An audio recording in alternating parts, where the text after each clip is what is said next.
Good evening. It is 6:30 in Readfield, Maine. Please rise to salute the flag. I pledge allegiance to the flag of the United States of America and to the republic for which it stands, one nation, under God, indivisible, with liberty and justice for all. Good evening. It is Monday, March 14th, and this is the regular meeting of the Select Board. And a special day it is, being Yes, 3/1/4. said the math teacher. It is Pi Day. Only the smartest people are born on this day. With that being said, we turn it over to our smart person, Carol Dorenbos. Item 22-104 is the minutes from the Select Board meeting of February 15th. I would entertain a motion to accept them. Go ahead. Make a motion to accept those minutes as presented. Second. It's been moved and seconded. Any discussion? All in favor? Thank you very much. Now we turn it over to Carol Dorenbos for 22-105, which are warrants 36 and 37. Those are available in your packet. Okie dokie. Yes, ma'am. So warrant 36. Mhm.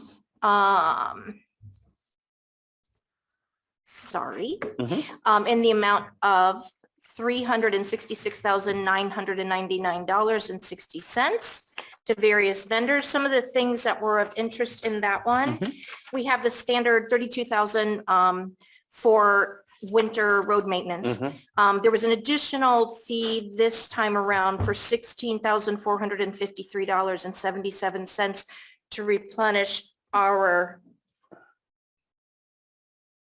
Salt and sand. Yeah, although I want to jump in really quick. I think that the 36 and 37 are actually the ones that are in the packet that were previously approved. I think you've been reviewing 38 and 39, which we would be voting on Next meeting. Yeah.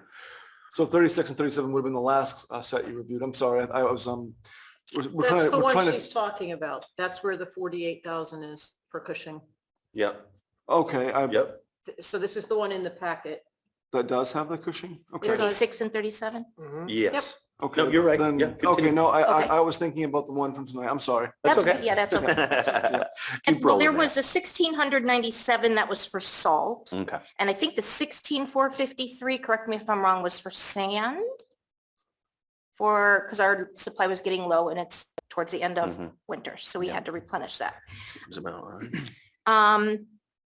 There was a capital improvement sidewalk contract that had to do with Maine Land Development Consultants, moving forward on that project. There was an expense of $685.02 to Baker and Taylor, which were for library books, which sounded like a lot to me, but I guess they have a monthly expense allotted of $500 per month. And some of them that they ordered in January did not come in. So now some of those that were on back order are coming in now. Talking to Melissa, they got their furniture, their Adirondack chairs and all that stuff. So that's ready to go. So a lot of excitement going on at the library. And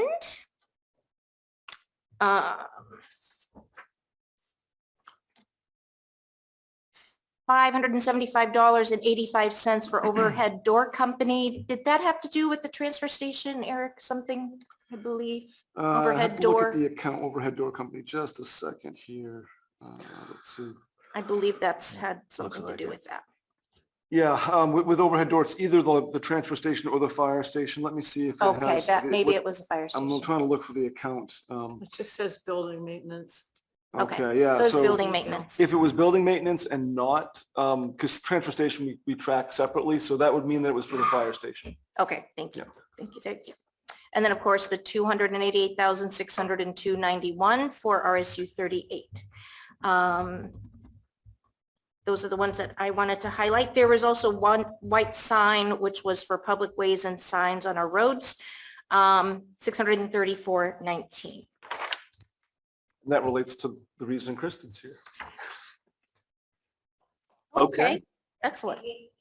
Very well. Any other questions about those And that was 36. And then 37, Mhm. I'm sorry, is payroll, Mhm. $21,005.20 was for payroll. Excellent. I would make a motion to approve warrants 36 and 7 in the total amount of $388,004.80. Second. It's been moved and seconded to accept By these everybody. warrants 36 and 37 in unison. All in favor, any discussion? All in favor? Can I Oh, add yes, one ma'am. thing? I'm sorry. There was Go. also $300 at the library buying laptops from the high school. Oh, cool. One's going to be for employees, one's going to be for upstairs when that gets done. Uh-huh. Kind of wish it had been donated because the taxpayers already paid for that once. Yeah. But- Yeah. And it's going to probably be used for students, right? Yeah. But it's a very good cost of $150 each, which actually is a bargain. And So- they're I would probably, always and suggest they that do that often. a whole lot more people paid for those laptops through the district than they would have individually. as a Yeah, town. yeah, Yes. good job. Thank you. Excellent, thank you. All in favor? Ralphie, you with us, buddy? I'm with you. Okay, good. Just making sure. Good. All right.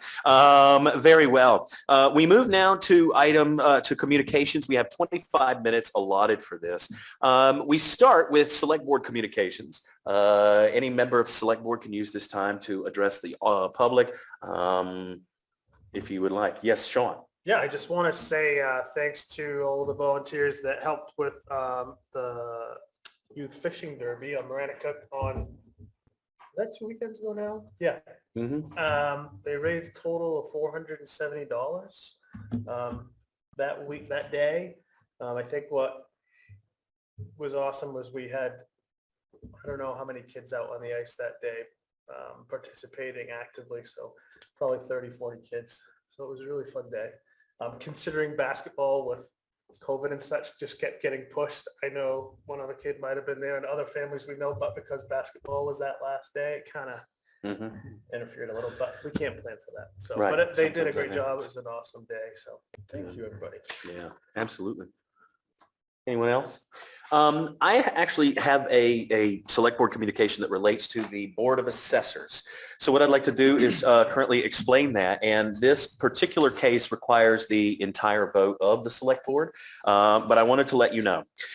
We have a case where we need an abatement. And we are making an arrangement to have 3 years of property taxes abated because there was a retroactive application of the homestead exemption. There was some misunderstanding. Long story short, we can do 3 years back. The first year the Board of Assessors has already done, that is this year.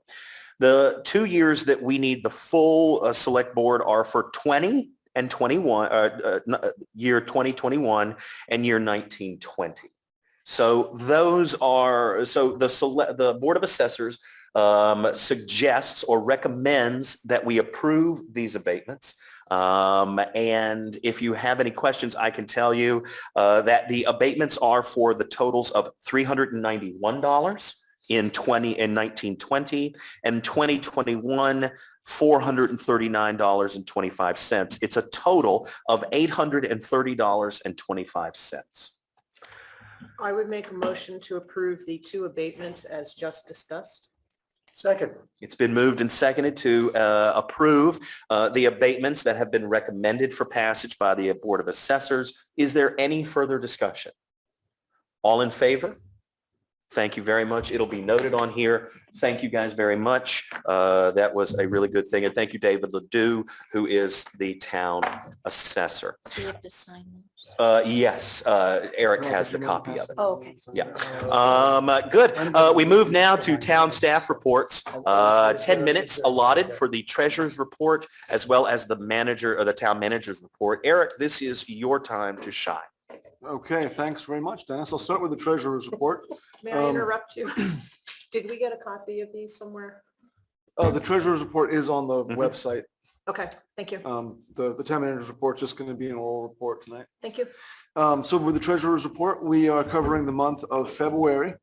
And check reconciliation was completed through February 28th, and there was no unusual activity reported. Actually, we had, February was a fairly quiet month for us. We had very little activity, and you can see that in the journals posted, but we're down a little bit from where we were last year. With respect to the audit, we have completed all the field work and all of the data collection. And so we are just waiting on draft audit documents from RHR Smith. And I expect those in the next couple of weeks here, that we can have those for review. And then we would have April, we would have the final numbers ready for the select board to consider.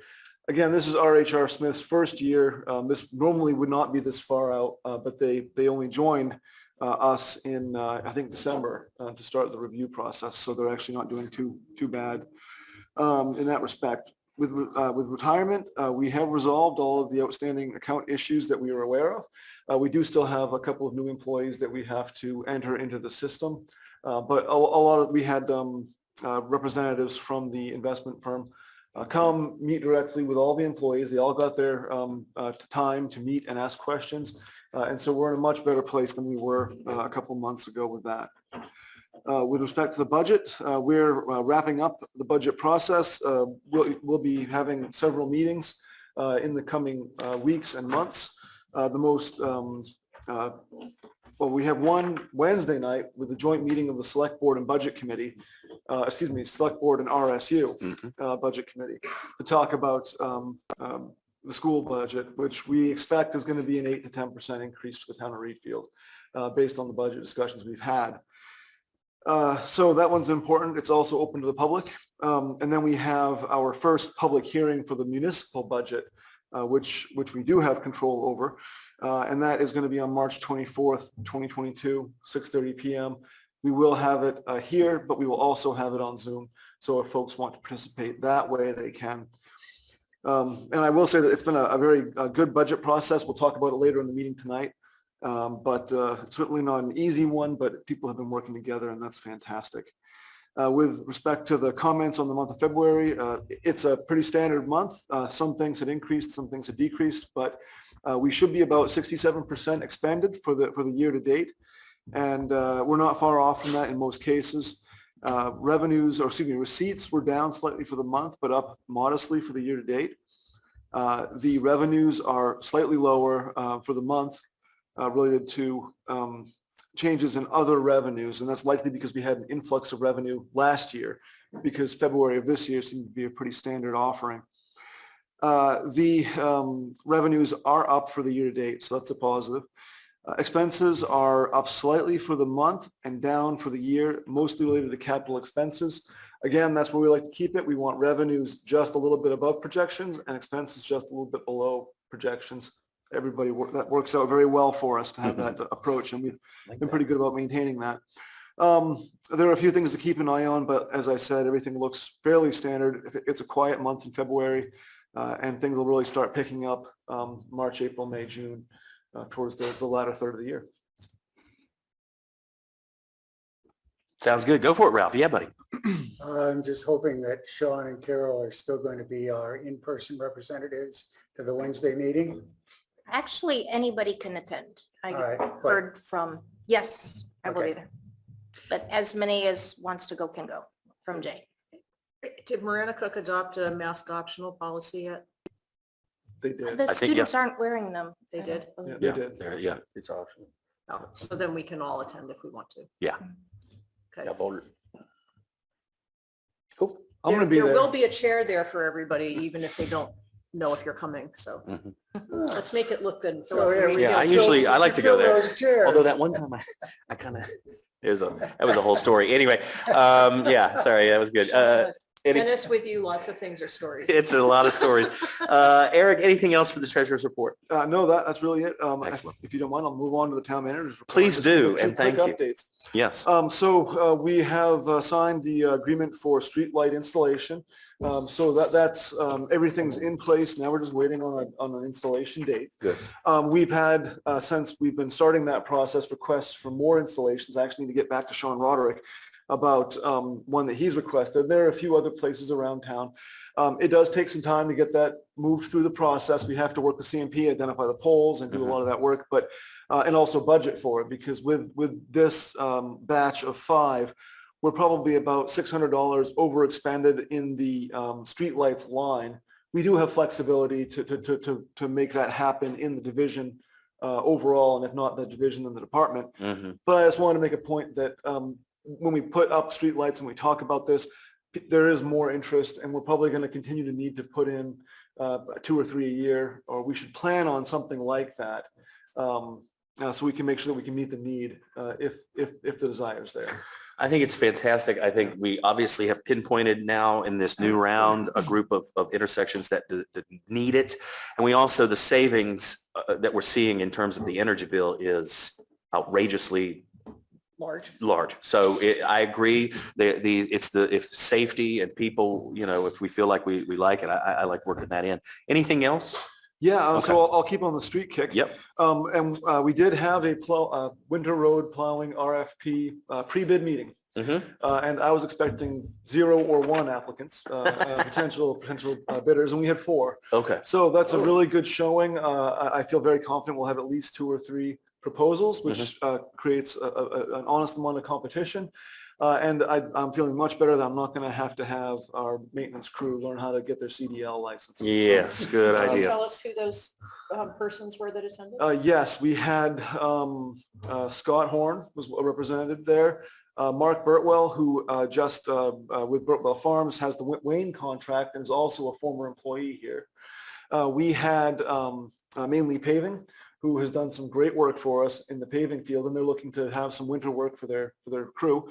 And then the 4th one, let's see, was Batchelder, AE Batchelder perhaps, but they were one of the bidders for the Wayne contract, and they were not selected. They were actually a low bid, but there was Wayne has their own process for selecting bidders, but they attended our bid as well. So we have a few local companies, and I think that's really good.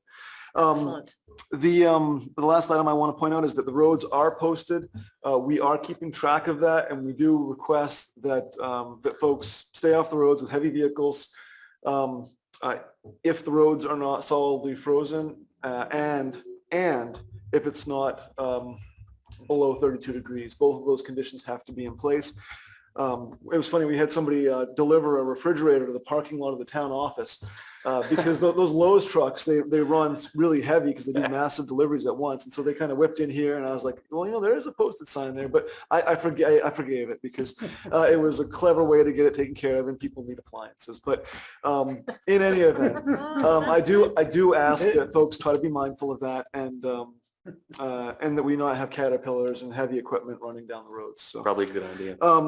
we are very pleased to announce that we're now accepting plastic credit card, debit card payments at the transfer station. Nice. So after a very long wait, we are now fully able to do that. We have some things to sort out on the accounting end with Teresa and with finance and getting those receipts in. But right now on the front end, the customers don't know that, and they're happy. So they can pay with the debit card if they choose, and that's going to make things better there. In general, we're moving ahead trying to plan for spring activities. I reached out to the YMCA to talk about swim lessons this week, and I'm not sure that's going to happen. They are down a swim director, and so we're going to do everything we can to try to make that happen. But the YMCA is the backbone of that, and yet last year was our first year of the program, so we don't have a lot of institutional memory to really do this independently. But I wanted to put that out there that we are trying to move that program forward, but our partner organization may have some challenges. So we'll see where that goes. And the youth ice fishing derby was fantastic. I was out there with my kids. We got 1 win flag, and that was it. But it was a really good time. Right. And, How they bite. yeah. So anyway, I don't have too much else. I've been working diligently on the budget and warrant, and that's taken up a lot of time along with broadband. So we'll talk about all those later in the meeting. Sounds good. I'd just like to add, at least at this point, that I'd like to see us add in either 3 or 5, up to 3 or up to 5 streetlights into a warrant article. Yes. And as you said, maybe just make that something that we do every year until we don't. That doesn't mean we have to put any in if it's up to, but at least we could budget appropriately for them so that we can try and meet the needs of the public request.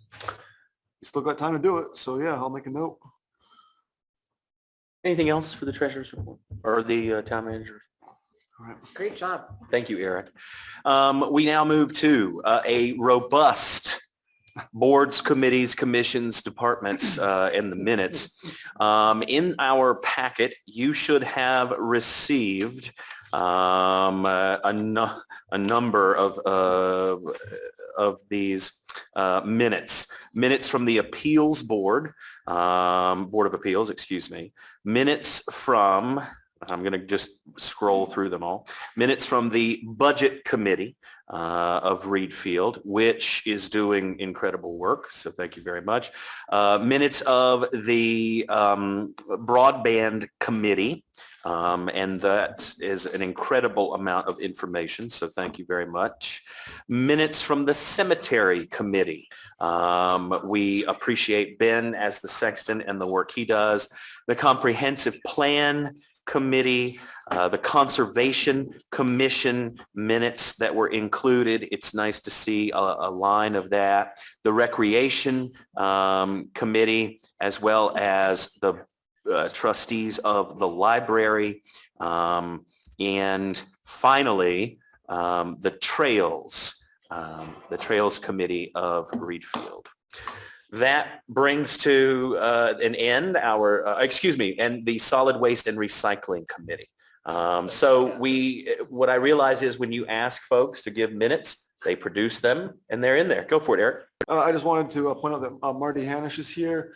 He had wanted to speak during the public comment section about a matter that he brought up before the board previously regarding emergency ambulance services. So, Excellent. We're almost there. okay, great. All right. Any questions about these minutes as they're submitted? Okay, great. Dennis? Yes, Chairman, please. Once they're submitted to us and they're in the packet, I assume they automatically roll to the town webpage. I don't know that. They should. Yeah. They are included in the select board packets. We don't necessarily have the capacity currently or the structure in place to individually upload the minutes to every page. We can work on expanding that, but they are filed at the town office and we do have those on the record. Some committees do have that. Planning board, for example, we have quasi judicial or administrative type functions, but most of the boards and committees don't have that function set up. I'd like to suggest that every board or committee that has any page on the website have their minutes uploaded. I think that They're would all be, electronic. It'll take, I know it takes time to get them initially done, but then once they're received, they can just be click, click in and my question, Eric, would and then it be, won't let Ralph get all excited again. well, what I think not also, excited it makes anymore. sense, but I also think That's that just giving up. I wondered if each commission has the ability through whatever service. I know in Gov Office, which is a service that does municipal websites, you can give, the planning board permission or whoever the chair is to access their portion of the website. Is that how ours works? I believe so. Again, that's one of the areas we haven't really expanded, but Okay. it's something we can work toward. It I might can't be, promise it overnight, but we'll work. of towards course it. not, Yeah. but I think that, like they said, having those be available on each board and thing, rather than have to go dig, again, transparency. But I think it should be the responsibility of the chair to upload those, just a simple process. I think it takes it out of, your hands. Ralph? So as I understand it right now, really, the only place on a regular basis where you will see these minutes is in the packet for the various select. That is boards. correct. That needs to be fixed. Well, we're working on it. Good. So Eric said it can't be by overnight, so that means it could be on Wednesday? I'm No, just yeah, teasing. no. Yeah. I was Oh, gonna say God. no. I was holding my breath a little bit like, are we having this talk? Oh, my Lord. Okay. Going No, that's good. forward for stuff. Yeah, I like, oh my Lord, yeah. Excellent. I think it makes sense. I think moving that direction makes sense. So It we're may also working. expedite the kind of the solution to the question about what do we do with all these minutes. The select board may reference the minutes and say they're available on the individual board and committee pages if they're uploaded before. If we can upload them here, we can upload them there. That Yeah. kind of solves the problem. And you have Absolutely. to reference just the the title and not the whole I'd be thing. willing to help with that. Let me know if I can help in some way. Yeah, if I you want to think do a we can do training. it, yeah. And that okay. could take 50 pages out of our It'd be report amazing, here yeah. tonight. Unless there's more discussion, we'd like to move to public communication. We know that Marty is here. We have another party here. So whoever would like to go, we have time for this if you'd like. You were here first. Kristen, Come you on. were here first. Don't be shy. Come on up. There you go. Yeah. Hello. Thank you for having me. For those of you that know me, hello, it's lovely to see you again. For those of you that don't, my name is Kristen Favreau. I live on the South Road, just outside the school zone, closer to Route 17. I'm here to bring forward a couple safety concerns in regards to the school zone, speed, and lack of consideration for the posted speed and school zone safeties. The posted speed from Route 17 onto the South Road is 30 miles per hour. People within our community and people passing through are going upwards of 40 to 60 miles an hour on the South Road. This is a clear violation, but also a huge safety issue. The signage at the elementary school or coming up to the school zone is not properly or adequately shown or visible, as well as there is no crosswalk for those that can walk to and from the school, obviously. I would like to see proper signage indicating the school zone, including entering into it and leaving it, which would place the signs 300 feet from the beginning or the ending of the school property. A sign that shows school zones with times. The times would need to be shown 30 minutes prior to, and also 30 minutes after the closure of school. Verbiage stating that when children are present, this is the allotted, school. Speed. So. Thank you. Yeah. I could not get it out. That's all right. The No, I know what speed you're saying. limit. That's it. Yeah.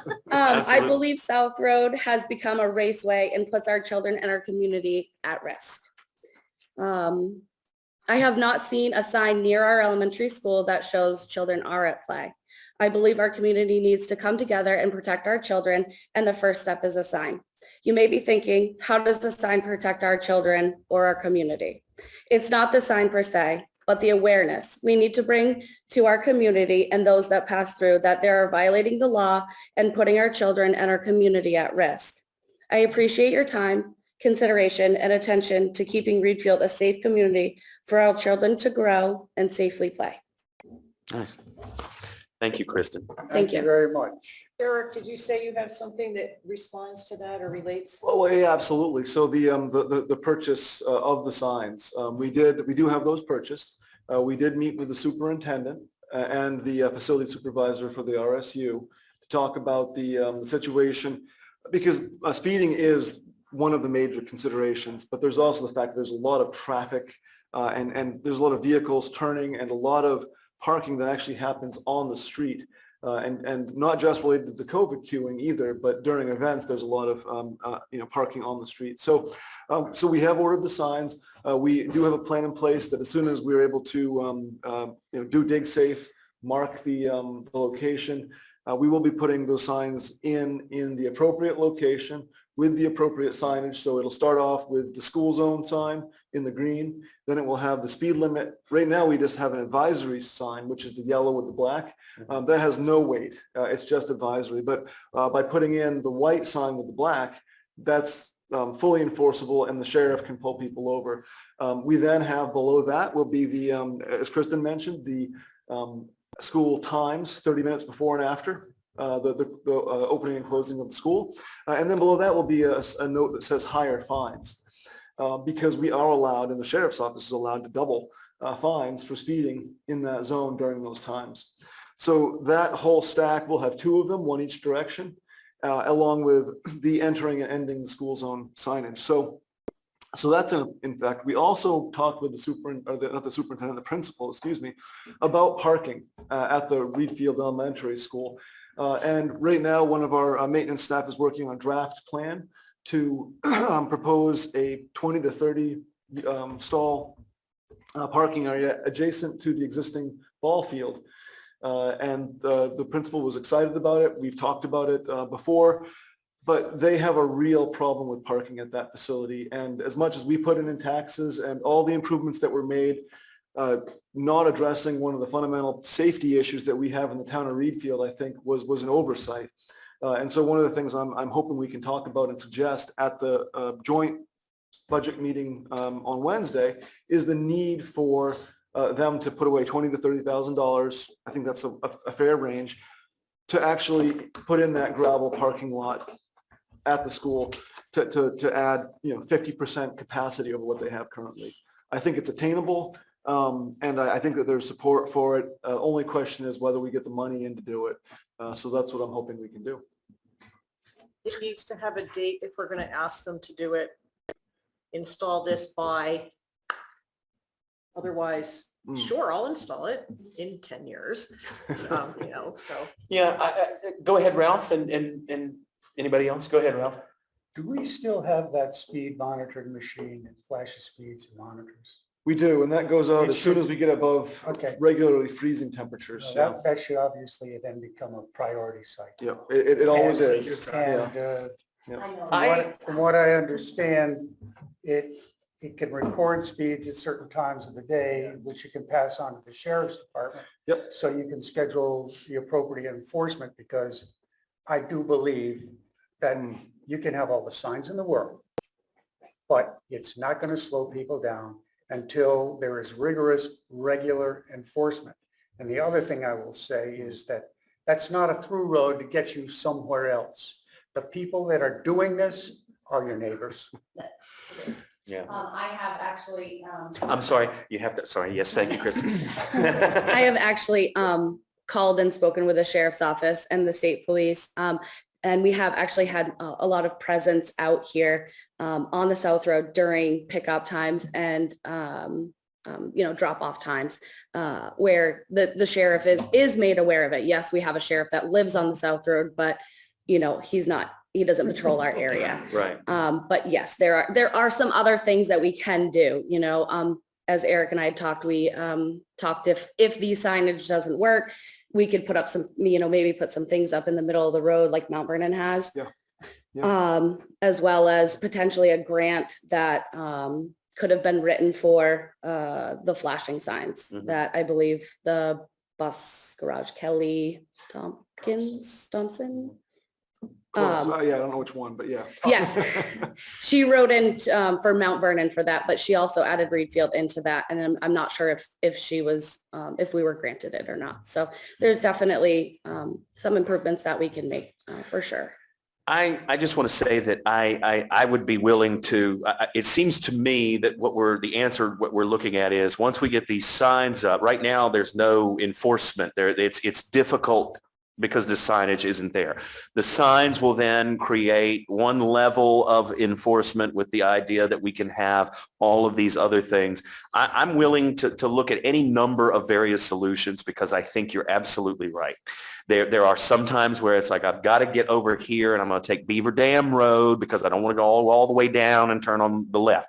So I understand that. And I think it's really imperative, no matter how many signs, that we take a moment and say to our neighbors, there is a school there. And we need to make sure that we are doing what we can, signs or no signs, to be aware that when you zip past that school, there could be consequences. I'd investigate painting the lane, the area, in the road between where the school is, grooving. I know that before you take patterns like putting in speed bumps, there needs to be other safety things that have to be studied. But I just don't think there's any measure we should overlook, especially in that zone. So I'm all for it. Thank you. Thank you for doing the preliminary work. Well, I really appreciate Kristen bringing it forward and being consistent. Yeah. Persistent. Well, Thank you. We're here to make sure that we can work for the people who need it. And I think that's something it's good to remember. Catherine? So two other things that could be considered. Well, the flashing signs, of course. I don't know how many people actually head west from here, but Fayette has had really good luck with their flashing signs. I mean, it says 15 miles an hour and I used to travel there every day during the afternoon time and no one ever went over 20 until you got past the school. So if I was coming east, once you're past the school, then you go a little faster, but People were, trucks, delivery trucks, logging trucks, everybody slows down. I've been going out to the coast towards Camden, and they have the same thing on a busy, busy highway. And they really work. So I think if we can't get it, if we didn't get them through a grant, then we need to find a way to get them, because I know they work. And another thing that works usually in bigger towns, but there's no reason you can't do it even in a small town, is to have a crossing guard. Now, maybe no one's really crossing, but having a person standing out there in a vest, and these are all always volunteers, with a vest that's just there, it has parents slow down. You're a little more conscious pulling in, pulling out, and people driving down the road see a person, you slow down, whether it's a bicycle, a jogger, or someone standing there because school's open. So that might be something that someone in the age-friendly committee might want to work on, using some of our older people who might be willing to spend an afternoon once a week standing as a patrol person. Thank you for bringing it to our attention. Absolutely. And if it doesn't move along, come back. Eric, any idea when those signs will go in? I mean, how long will it take for DigSafe to? So we have to have the shoulders clear enough to actually mark the location. So once the snowbanks melt, we'll be able to do it, which so I'd say within the next month or so. We have to make sure we can get the ground marked, they can see it, and then we have to be able to drive a pole. One of the sites we can actually use the existing location. The other one we have to move because it's not in the right spot. So it'll be probably close to a month, but everything's in place to make it happen. Good. All right. Thank you very much. Marty? Your mail.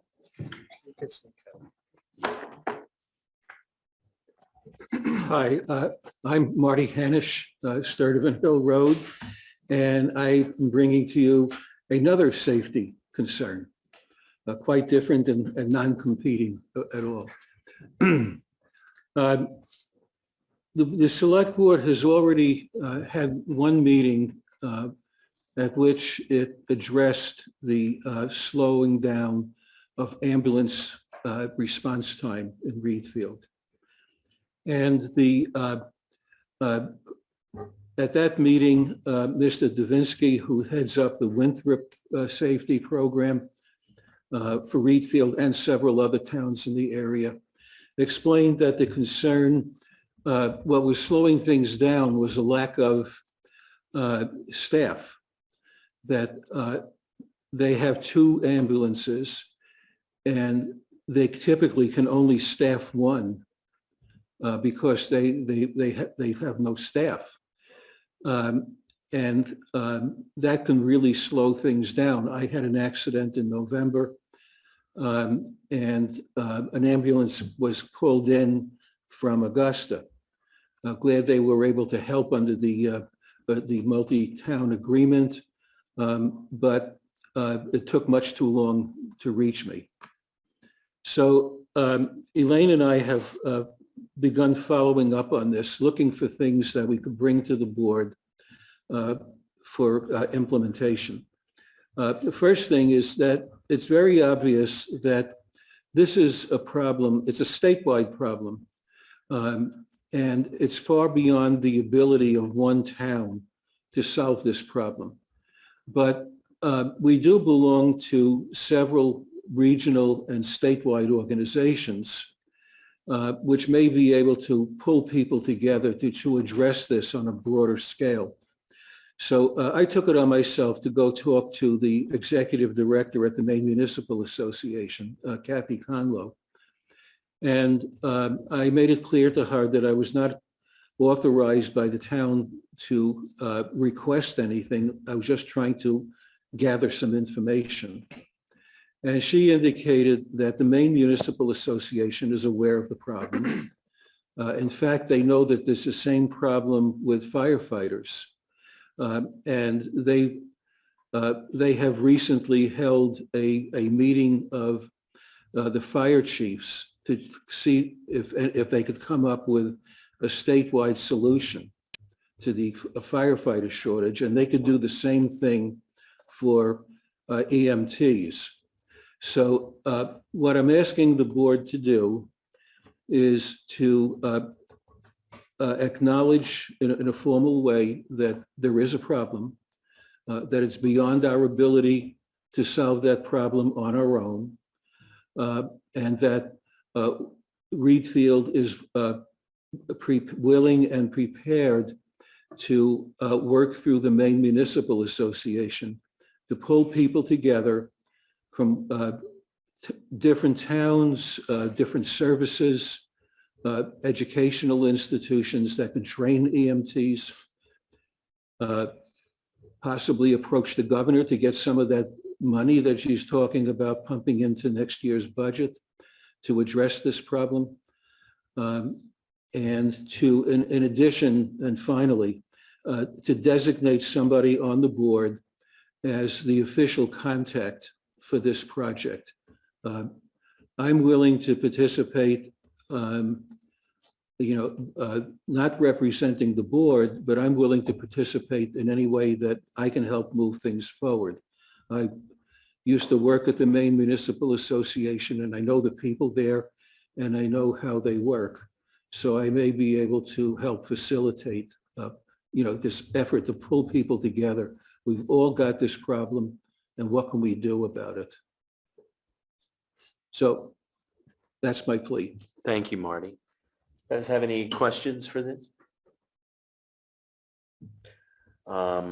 I think it would be something that we obviously, can talk about and figure out. I mean, I know that this is coming to us now and sort of figuring out how we can be a part of it. Eric? One suggestion might be that we could prepare a select board resolution to Mhm. that effect, to Yes. Marty's point, and also appoint a point person at the next select board meeting. I think that the resolution would be very similar to what Marty just stated, the whereas, The acknowledgement, yeah, therefore, yeah. exactly right.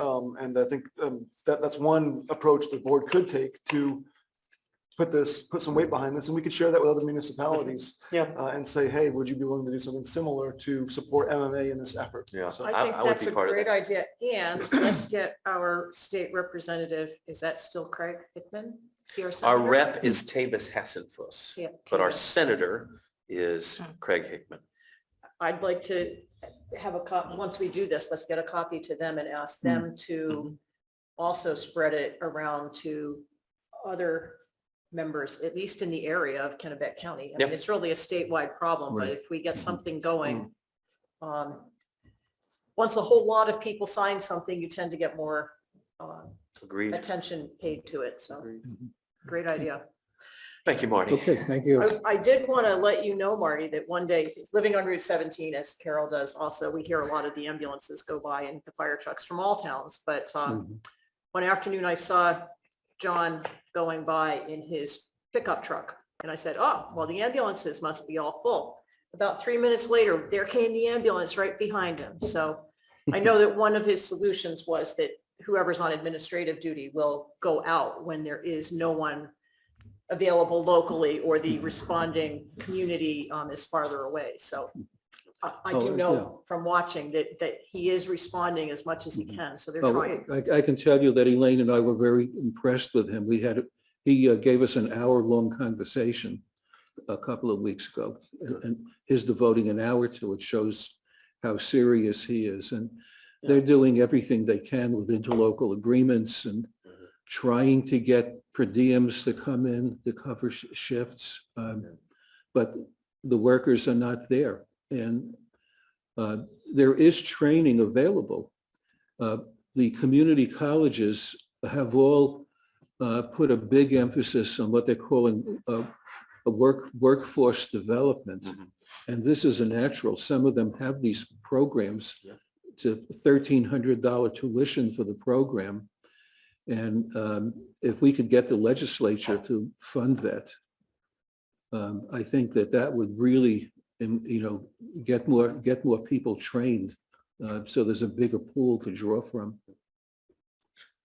Thank you very much. Okay, We thank you. are, and then is that a motion that you need, Eric, or do we just do that next time? Oh, I will work on that Okay. with Marty. I'll reach out to Thank Marty and we'll just put a draft together. There's no All right. motion necessary in my Good. view. So you and I will hear about it. Yes, in order to continue to honor our agenda, we're going to move on from, unless there's more public communication. Anybody? Anybody at home? All right. Any public community? Okay, going once, going twice. We move to appointments, reappointments, and resignations. We have 5 minutes for this. The first item is item 22106. Consider the appointment of Elaine Katz to the Age Friendly Committee. Elaine is here. Hey, Elaine. Hi. How are you? We can hear Very you good. on Zoom, and we just want to appoint you tonight and maybe have the opportunity to ask you any questions if the select board has them. Well, I'm delighted to be here. Elaine, I take it that you've moved to Readfield sometime in the recent past, since you used to be head of the Manchester Elementary Parent Group? Oh, I believe that, well, we've been in this house for more than 25 years. So it all depends on your perspective. I mean, some people will always consider us from away, but we feel pretty rooted in Readfield. Yes, it seems that way, yes. Well, I appreciate you being willing to step forward and fill this vacancy, and I'm sure that you'll have fun. I think they're an interesting group, and they like to meet here in the mornings, and they always bring food, so great place to be. Love it. I would, if there are no other questions, I'd entertain a motion for this appointment. I'll make a motion to approve Elaine Katz. Cats, yes. Elaine Katz to the Age Friendly Committee for a appointment time beginning today and going through 6/30 of 2024. I'll second. Good. It's been moved and seconded to appoint Elaine Katz for the Age Friendly Committee. Any other discussion? All in favor? All right. Thank you for your service, Elaine. And we will jump right into our next agenda item, which is to appoint Elaine to the Comprehensive Plan Committee as the representative of the Age Friendly Committee. This was a vacancy that had happened anyway, and so it's good to have the Age Friendly Committee be represented at those meetings. Is there any question, or would you like to talk about that? Go for it. Well, one thing I did want to make clear is that I basically agreed when I spoke with Eric about this to be a liaison, meaning just kind of the ears between the Age Friendly Committee and the Comprehensive Planning Committee. Gotcha. So I just want to distinguish kind of liaison as opposed to a full member of the committee, with all the responsibilities that are associated with that. Sure. Understood. Okay. So Eric, that would mean she's just providing information and taking information back. Yeah, well, so the Age Friendly Committee is one of the committees that was specifically called out as being a participant in the comprehensive plan. And it really, the role is not so specific as it might be for the conservation representative or for Dennis, who is the representative from the select board, who talks about a very specific area. The Age Friendly group is actually, everything in that plan relates to the work that the Age Friendly Committee does, because they're really a community development committee. And so the nature of the position inherently is more one of just the communication and not so much of the nitty-gritty doing Gotcha. that many of the other committees have. And Elaine, that was made clear to you. You feel good about that? Yes. And Very well. What's the appointment term for this one, Eric? It's just, it Just two. runs with the comprehensive plan Yeah. committee. I'll make a motion to appoint Elaine Katz as the representative from the Age Friendly Committee to the Comprehensive Plan Committee, so long as that committee remains active. I'll second that Good. too. It's been moved and seconded to appoint Elaine Katz as the liaison, if you will, to the Comprehensive Plan Committee. Any further discussion? All in favor? Thank you very much. You're all set, Elaine. You may stick with us, or if there's anything else, just let us know. We are going to consider the appointment of Ed Sims to the Age Friendly Committee. Eric, you want to talk about this? Yeah, so Ed is currently on our budget committee and does some fantastic work with that.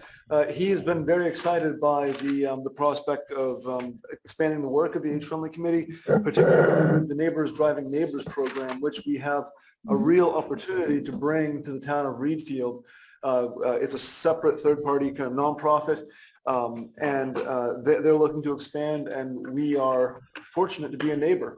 So I think there's a real chance of that happening, which I'm excited about. And Ed wants to be a part of that and any other work the committee does. But I did say to Ed that he didn't need to be here specifically because he's already serving on the budget committee and has for several years. We're familiar with him. Yeah, you know Ed. Yeah, absolutely. I'll make a motion to appoint Ed Sims to the Age Friendly Committee for a term beginning tonight and going through 6/30/2024. Second. It's been moved and seconded to appoint Ed Sims to the Age Friendly Committee. Discussion. All in favor? Thank you very much. Next up is the reappointment of Jerry Bly to the Conservation Commission. As you can see, he has a long, illustrious history with the Conservation Commission and runs a business himself. This is a reappointment, so he didn't have to be here, but I would entertain a motion for Jerry. I'll make a motion to reappoint Jerry Bly to the Conservation Commission for a period running from tonight, his current term, through 6/30/24. Second. It's been moved and seconded to approve Jerry for the Conservation Commission through 2024. Discussion? All in favor? Excellent. Thank you very much. And that brings to an end our appointments, reappointments, and resignations. We move on now to old business. Number one, we start with item 22022. We have 55 minutes for all old business. This first item is to consider COVID-19 protocols and meeting policy. 5 minutes to this, Eric? Sure. So during the first 2 years of the pandemic, we had done regular updates about the status of the disease in our community, some of the tools we were using, some of the steps we were taking to help protect people. But we haven't done that for probably close to 8 months now. But I think that it was an appropriate time to kind of refocus where we are and put into place a more official position because, we still had things like, mask mandates if you're, regardless of vaccination status, things like that. So this is a way for us to acknowledge that I think we're at an inflection point. Certainly not the end of the pandemic, and we may need to take additional steps in the future. And we always reserve that right and that responsibility to take action if necessary. But things are changing here in Readfield and elsewhere in the country and the state, and so we wanted to acknowledge that things have changed to some degree, and that we are going to be keeping some of the practices that we put in place that are most effective and helpful and beneficial to our residents, like having virtual access to meetings, and so on.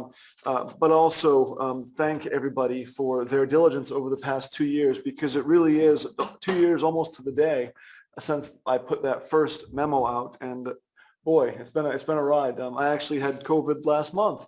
And I did not enjoy it. I wouldn't want it again, but I was grateful that I was vaccinated because it helped keep me and my family out of the hospital. So I want to point out that vaccination still is the best way to protect yourself, and we still encourage folks to do that.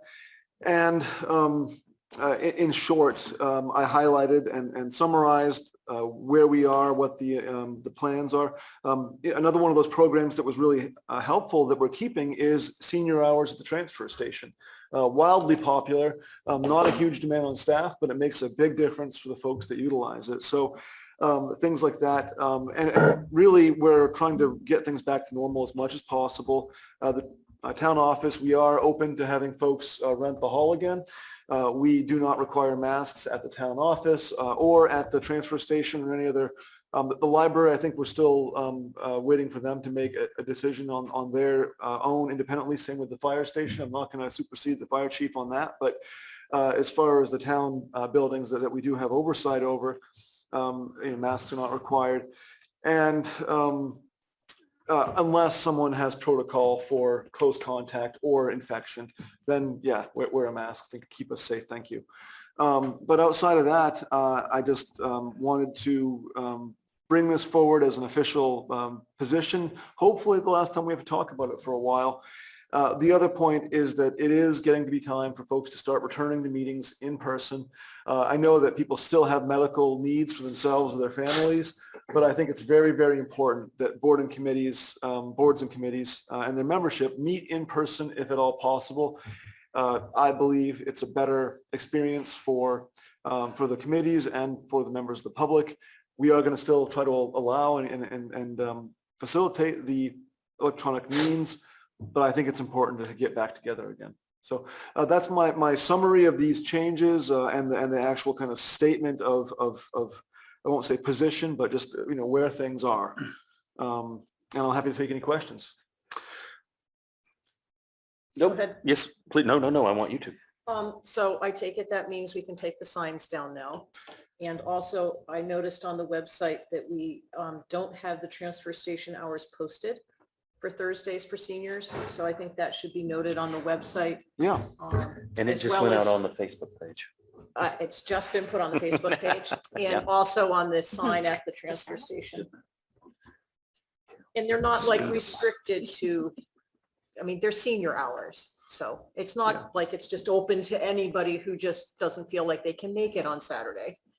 We're not checking IDs, but we want people to be on. But we want to see, It's an honor system. Yeah, That's exactly. right. Yeah. We I do think ask you this- things like, did you ever see an episode of Sanford and Son? I think this is a great shift and I'm Gotta go pleased. farther back with that. Yeah. I'm pleased that if we said we were following the science, that we're going to continue to follow the science as it is. And now that we're ready, let's do it. Sure, whatever. I just want to make sure that people feel comfortable if they still feel, like that is, but they still have that option. That's why we passed the policy. But I like the idea of saying, if you want to be in touch. The other thing I'll say about this too, and I think this transcends sickness or whatever, being able to Zoom into a meeting is wildly convenient at times. And whether or not we all agree on the effectiveness of Zoom meetings, that is to me beside the point. If you want people to be involved, then there has to be a flexibility in the way that they pay into that involvement. And I think that anything over the last 2 years has shown us is even as a passing background thing, if people at least listen to these meetings, maybe there are one or two things that they're catching that they are catching because they have chosen to do that, even if it is in the background, rather than not come and not engage. So I love this. I totally agree. I'm a people person, but I don't want us to lose the fact that the convenience of using technology, if I'm stuck in Monmouth, but I'm able to Zoom for the first part of the meeting, that to me is more valuable than not being here at all. So I just want to say that, make sure everybody understands where we're coming from. But yes, great memo. Good. Could I ask for a motion to support that? Please. I'll make a motion that the select board supports the town manager's update on COVID procedures. I'll second that. It's been moved and seconded to give the select board approval to this COVID-19 response update number 7. Is there any further discussion? All in favor? Thank you very much. We move on to item 22-101, consider pending real estate foreclosures. Eric, this is all you. Sure, I'll try to make it quick and brief. Thank you. So last time we talked about this, we did have, I think, 3 properties that were potentially facing foreclosure. And unfortunately, one of them we did automatically foreclose on one of those properties for non-payment. We've talked about this in the past. I think the last time I brought this up as a policy discussion was 2017 or 19. Excuse me. But long story short is that when the town forecloses on a property, the select board has broad discretion on how to manage and dispose of that property. But during that time and before that time, there's quite a bit of vulnerability for the owner of that property. There are certain things in state law now that help protect seniors, especially those seniors living in their home in town. But if someone owns second property or owns multiple properties, there can be folks coming in and basically lowballing and saying, well, you've got nothing to lose. I'll pay your taxes. I'll give you $5,000. Give me your property. And that, I think, doesn't serve anybody. It doesn't serve the residents or the property owners very well. It certainly doesn't serve the town and the taxpayers who might, they get made whole, but it might not be the best possible outcome.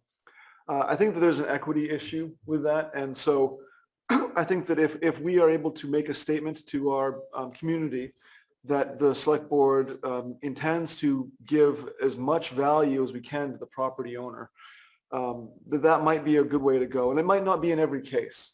But I think particularly with this most recent automatic foreclosure, that I would like to request that the board say that it would be, that they would be willing to work with that property owner to sell the property at fair market value and return anything above the cost to the town of making the sale and the taxes and interest that's due to the property owner.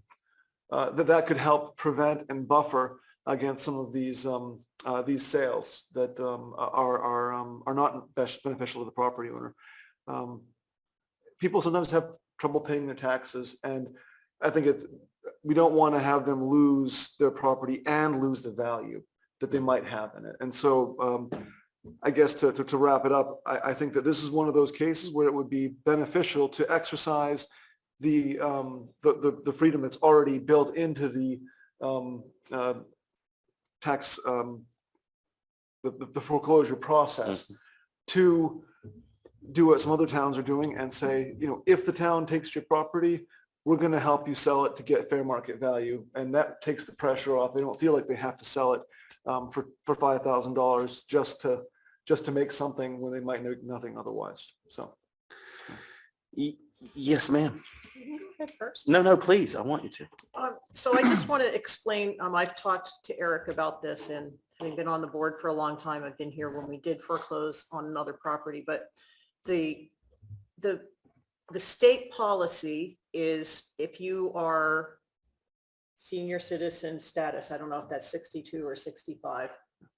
I'm not sure which age it is at, and it's your primary residence. Your property can't be taken away from you and sold just for taxes. The amount has to be given back. And that's because of some really shady dealings that went on in the state a number of years ago. And that was a state law that was passed. And I think what Eric is asking us to do is just to have that same policy for senior citizens with a primary resident for any property owner in Readfield. So the model is there at the state level. We're just expanding that. I know for years this board has said, and I don't know currently what our feeling is, but we're not in the real estate business. We're a select board that makes policy decisions that the legislative body, the voters vote on. And we would like people to keep their property. And in the unfortunate times when they do lose it, letting them have as much back as they can for it seems to be the fairest thing. And so I'm fully in support of not only doing that for this property, and making that a motion for tonight so that this person doesn't get preyed upon by the house flippers, but also asking the town manager to bring that forth as a policy that we can institute going forward.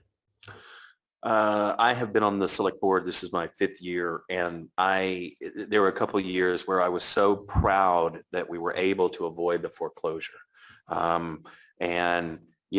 I absolutely agree that we want to make sure that it's already in a situation that is unfavorable. So you don't want to compound that. And I think it's good policy to consider this. And I support being able to, do as much as we can in order to help that situation. So I would do that. Ralph? Wholeheartedly in concurrence. But I think, given the fact that boards change over time and people come and people go, that this might be a situation where that policy ought to be stated in a select board resolution that clearly enumerates the board's desires and sets a standard, which obviously could be changed from time to time as the need may arise. But I would hate like heck to rely on simply recording of minutes for a particular meeting that that outlined in very broad terms what it is Yeah. that we think it is we No, want to do. I agree. want some, I would recommend some precise language Mhm. that outlines and defines the policy. And it follows the sentiment that has been expressed here tonight. I concur. I Carol? just have questions to clarify this process. Yeah. So, what is a resolution? A Select board resolution in this resolution. case would be an official position of the Select Board of Readfield. So for example, we did a resolution when we did broadband, made a commitment to do broadband. That was one of that was included in this packet.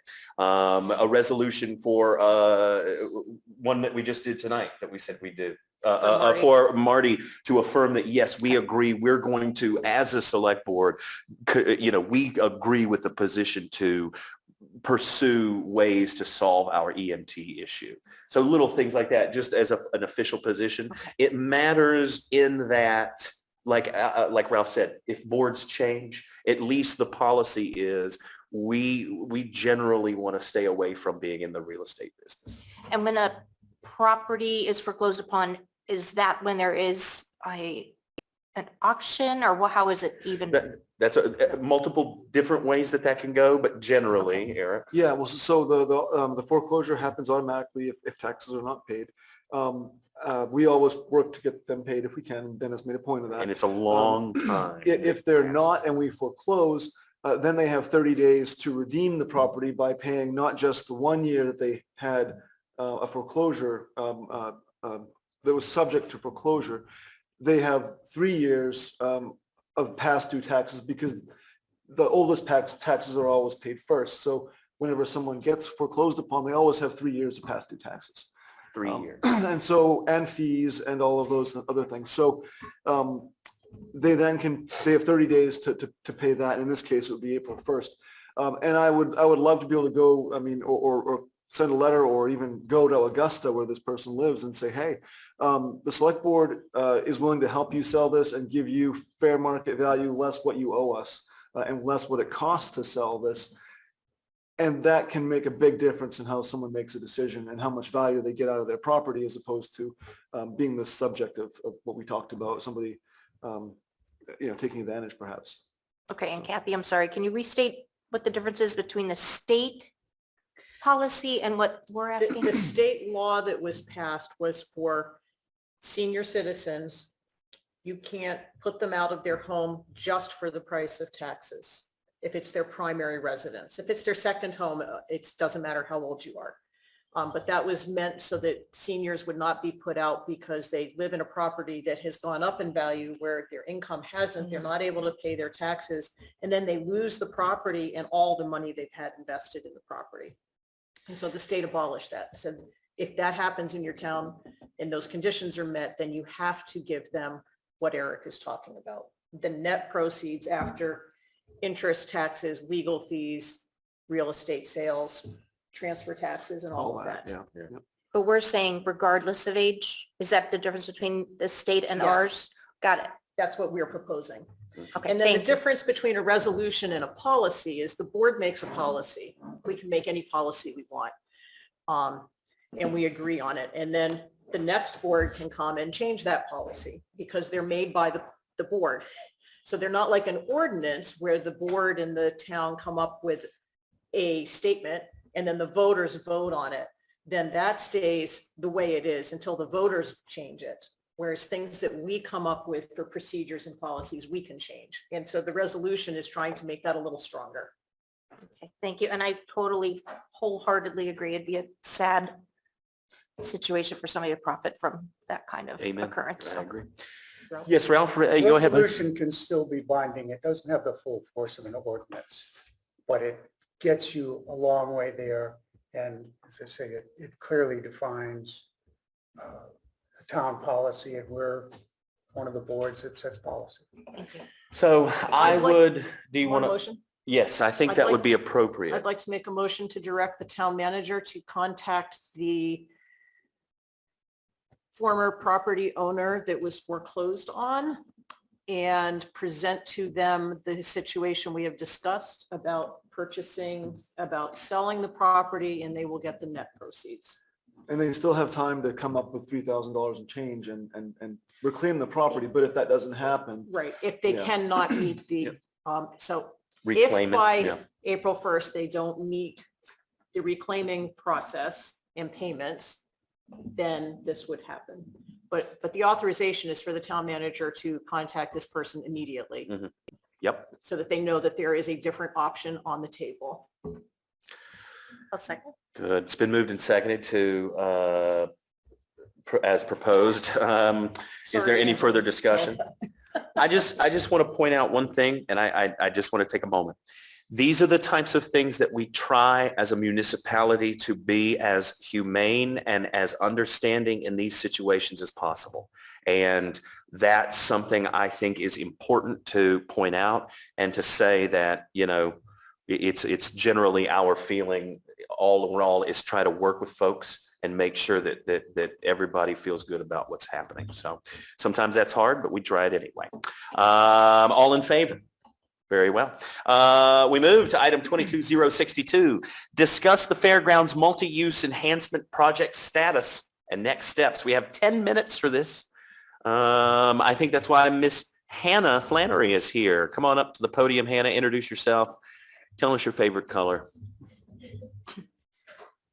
You can pick from all those trees and shrubs. in our- Yes, our that's right, in the document. document. Red's really my favorite color. Yeah, good. All right, try. Anyway, Hannah Flannery, Chair of the Readfield Rec Association.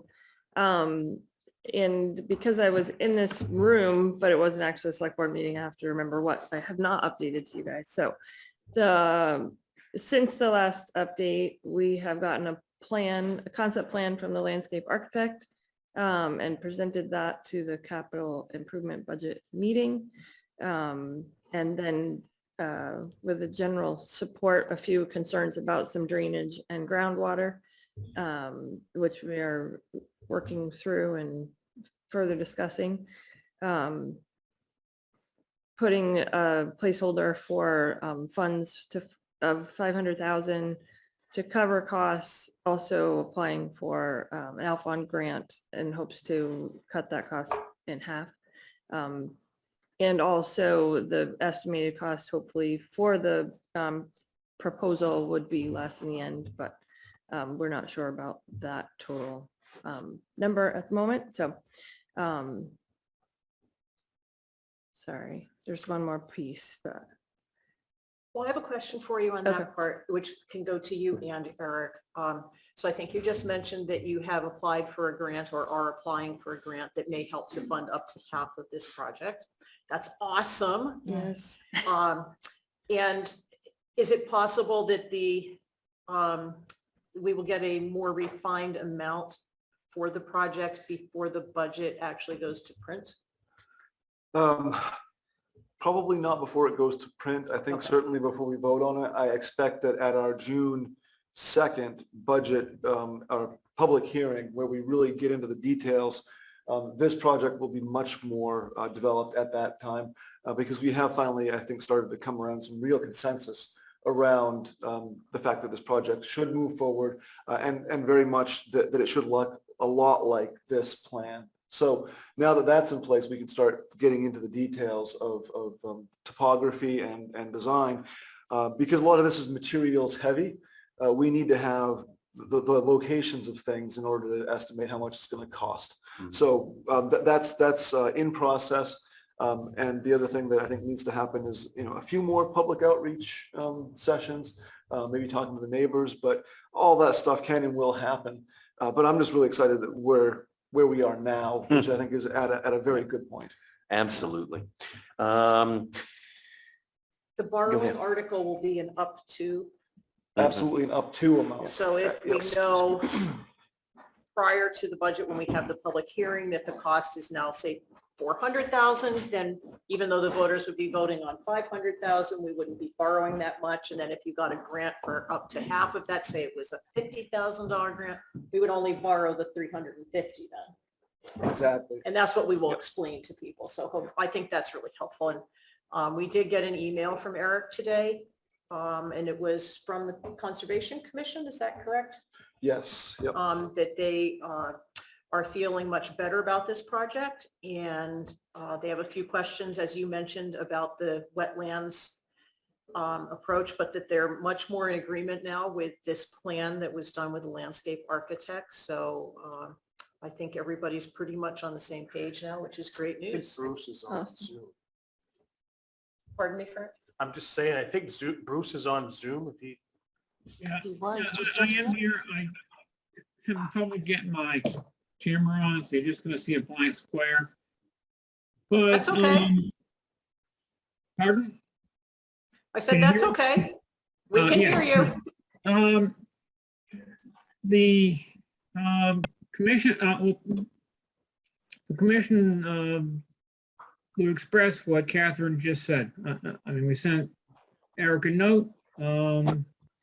We think the plan is greatly improved. We have some concerns about the wetlands, but those are things I think we might work out together. Once the snow melts, we can get a better picture of what the wetlands look like in person, so to speak. That's great. Thanks, Bruce. Is there anything else for Hannah? Well, let me say one thing though from the Conservation Commission. We have not taken a vote on this, an official vote. I'm just kind of expressing the opinions. I think that to be fair to the commission, I have to say that. Okay. Yep. Marty, did you? Yes, please. You may have to give way there. Thank you, Hannah. Yeah. Okay, thank you for letting me chime in on this. One thing that was not addressed in the email that was sent from the commission to Eric is a request that we include in the project a pollinator garden in some area of the overall fairgrounds that's not needed for the ball fields. One of our members had seen one in another town and thought that it was something that could be done with a lot of volunteer labor and some upfront costs.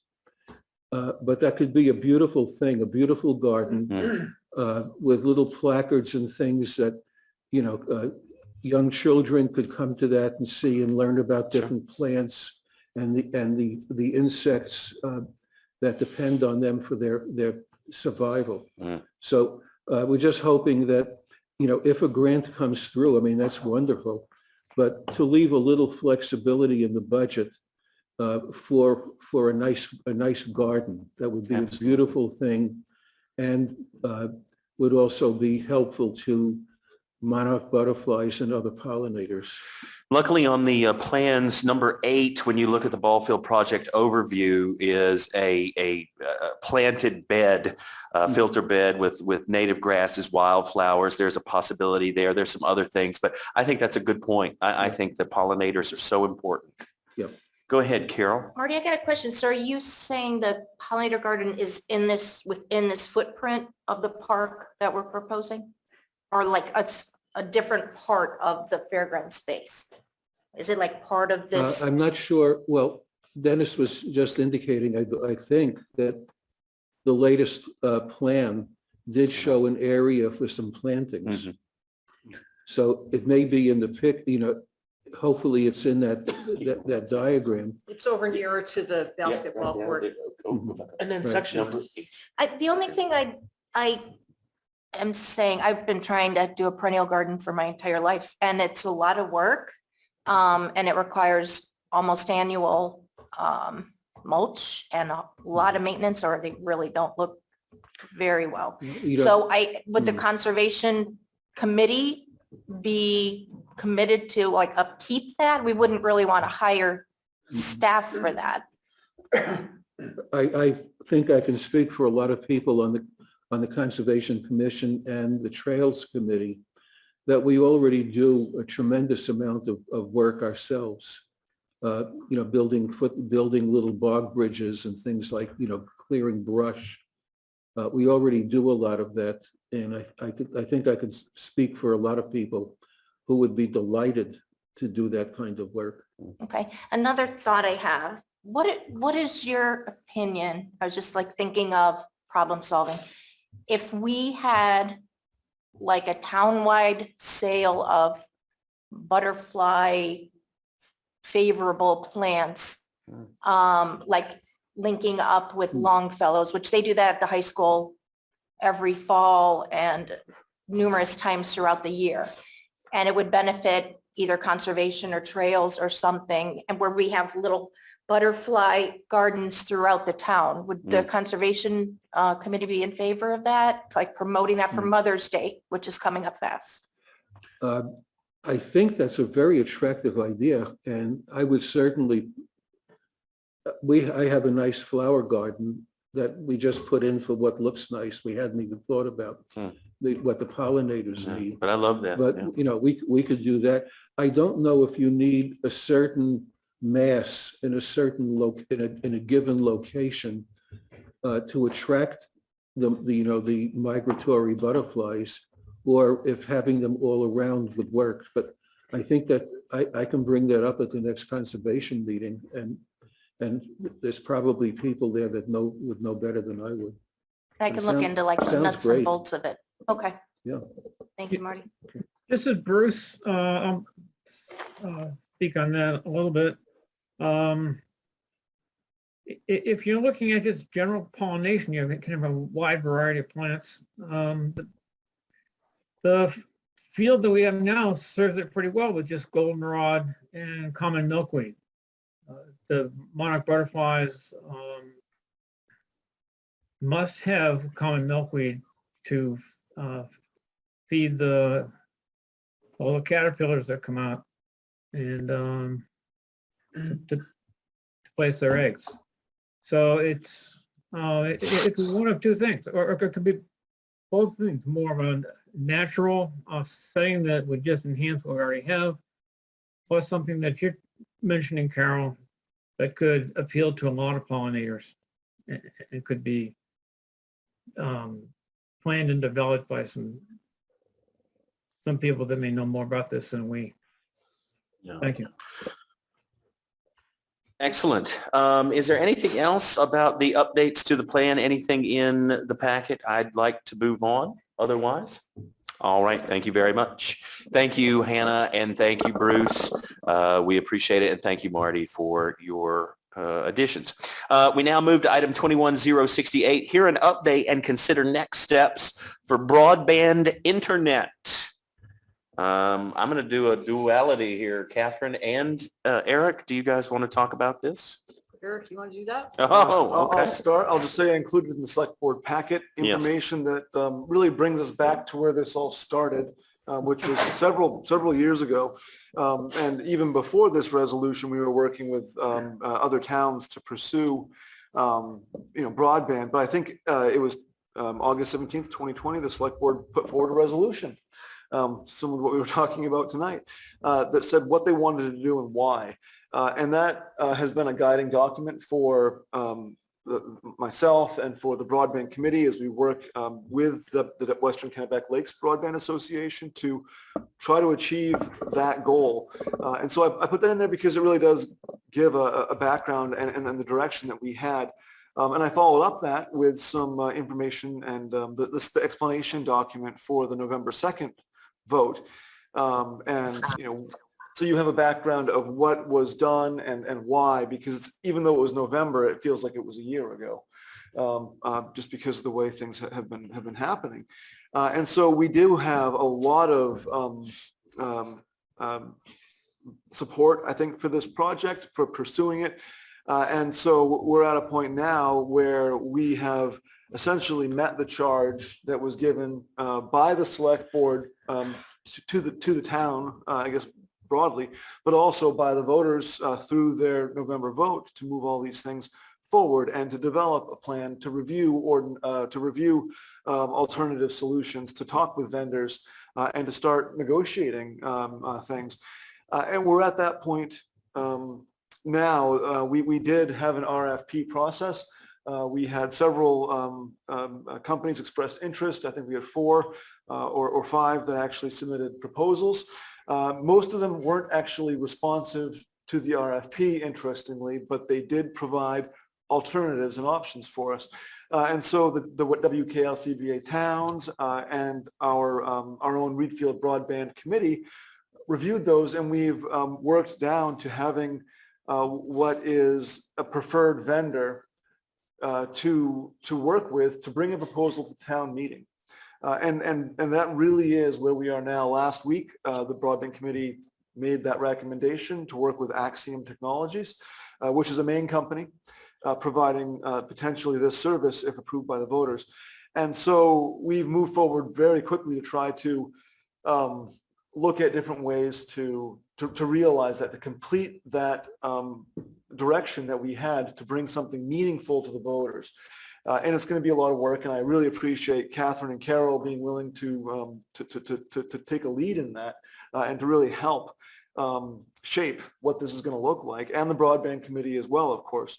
And so we have an article on the town meeting warrant, but we need to fill it in, we need to flesh it out. And so I think it would be really valuable and invaluable for the select board to have a vote to support the direction that has come down over the past basically 3 years of work to move forward with Axiom as a preferred service provider and enable me and our broadband committee to continue to negotiate with that company to get a real solid proposal before the voters so they can make an informed decision that includes things like the monthly fees, all of the costs, all the risks, and really have a full understanding of what it means and what the potential is, which I think is tremendous for our community, both in terms of economic development and quality of life for the residents. So that's my, I'd say, soft summary on this. We do have some hard numbers here that we're working on polishing, and they will change. We do need to negotiate. Some things will come and go, but the scope of this, I think, is pretty well defined. And I think it has a lot of potential to do, as I said, a lot of good for our community. So I'll leave that and ask Catherine to fill in anything that she wants to add. Vaughn, you want to have questions for Eric on his part? This part? Well, The soft numbers at this point are within the scope of our original borrowing resolution. Absolutely. So we'll have enough money to pay for it. They without absolutely asking for are. more. Yeah. Okay. They absolutely are. And I guess one thing that I want to point out is the original select board resolution didn't talk necessarily about this being a lower or low cost option. But what we have available is a solution that really does provide a very competitive pricing.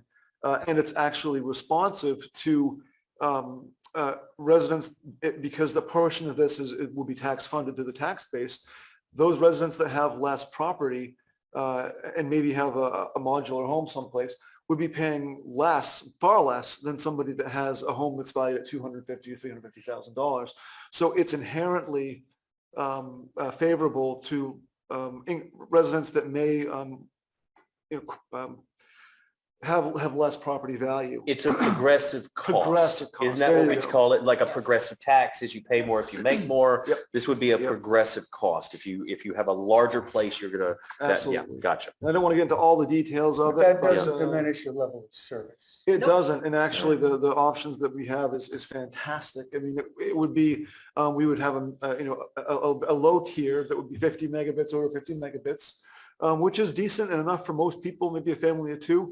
But if you wanted to have true broadband speeds, and that's what this is really all based on, is that symmetrical 100 megabit up and down, this would be able to provide that uniformly to every resident in town. If you live at the end of the road, if you live at the top of the road, you'll get that same level of service. Everybody gets it, and you could get it for less than what you're paying for Spectrum right now for an inferior level of service. To me, that is exactly what this board set out to do. A no-brainer. And it's Yeah, not, it's absolutely. not really every resident, it's every address, because it goes to every property, whether you're a business or a residence. And it's not 100, right? It's 1,000. It'll be up to 1,000. We'll probably negotiate 1,000 service, which is a gig over a gig. Right. There might be a handful of people in all of Readfield who would want that, actually, but we will be offering a 500 over 500 initially through, Yes. through what we have already discussed, at a very reasonable cost. So just a couple things to add in. So Article 2 that Eric included, it's on page 85, it said, shall the town be authorized to enter one or more agreements with any final agreement and funding requiring voter approval. And so that's the point that we're at now. The town already voted in the bond. We did not take the bond out because we had nothing to take it on. And we said that we would come back with a proposal before we went and did anything. And so that's where we're at now. So we don't need to approve the bond in the warrant that we're going to look at tonight. But what we do need to do is to give the voters a chance to say, what you've brought forward to us, we agree with, and that's a good way to spend that money that we authorized. Or they may say, we don't agree with that, so no, don't spend that money. And then we can't spend that money. So that's where that piece is at. What we really need tonight is,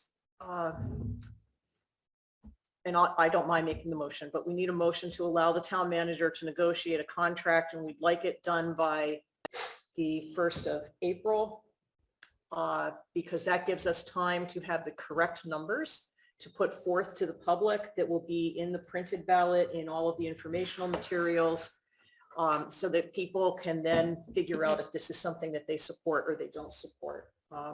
And that I believe the company is willing to work with that, because he hasn't screened back to us, no, that's not absolutely possible. I'm working, Carol and Eric and I met on Saturday afternoon to discuss promotion ideas. And tomorrow I'm going to start working on a new web page on the town website. It won't be live for a little while, but to try and get some good information out there prior to the public hearing that we have on the 24th of March. We may be employing some web designer to help make it more robust. We'll see how well I can work on that project. Carol had some great ideas about ways to approach this and not giving too much information that's technical without people having something to read, because it's very hard to listen to something that you're not familiar with. We need to make sure that we're not using jargon that the public doesn't understand. And so we have some great plans on how to work through that. So in the interest of time, I'll make a motion to authorize the town manager to enter into contract negotiations with Axiom Technologies of Maine for a broadband solution to our internet. I'll second. It's been moved and seconded to authorize the town manager to negotiate with Axiom. Any further discussion? Go ahead. I was just going to add, one of the numbers that Eric shared is people with an average property value in Readfield can see up to a 27% savings, and it benefits low income the most. So if people go, how's it going to benefit me? Well, it'll definitely benefit a lot of your neighbors. Yeah. And I think for the future and potential home sales, we have to have. And broadband. I also think that you cannot talk about economic development, business development, and that sort of thing without this. Because I think we've learned the importance of reliable, fast service. And then, you know, especially disparity in schools, you know, well, maybe you don't have good internet affects the way you learn, and then, you know, that sort of stuff, especially, you know, not just, I'm talking about remote days for schools. So I'm totally in for it. Any other questions? Just to let you know, Dennis, I'm going to be tapping you to help me with some video stuff. Please do. Okay. All in favor? Thank you very much. Awesome. We move to item 22103, consider a revised town manager contract. It is in our packet, as you can see. There we go. The effective date of this was already March 1st, 2022. So this vote is a relatively pro forma, as Bruce Burgoyne used to say. It's just something we have to get done. Any questions or anything that we'd like to add about this contract, or Eric? I'd just like to say that this is the result of an executive session that we held. We hold very few executive sessions as a select board, primarily for contract negotiations, in this case for our only employee, the town manager. We all came to an agreement that this was a very fair contract. We're highly pleased with the due diligence and the effort and the professional manner that Eric discharges his duties as our town manager. We have great faith in his abilities and are very pleased to be able to offer him this contract. Anything else? Just say thank you, and all the changes that you had suggested were included. Yes, and I would echo exactly what Catherine said, and I would also add that if there's anything the pandemic has taught us over the last 2 years, it is that people are worth investing in, because at the end of the day, people are your most valuable resource. And I feel like we have tried to do that in Readfield. And also I think it was absolutely appropriate to do that to the person who helped keep all of the people in Readfield together and motivated and safe and the whole nine. So I just like to say that on behalf for Eric too.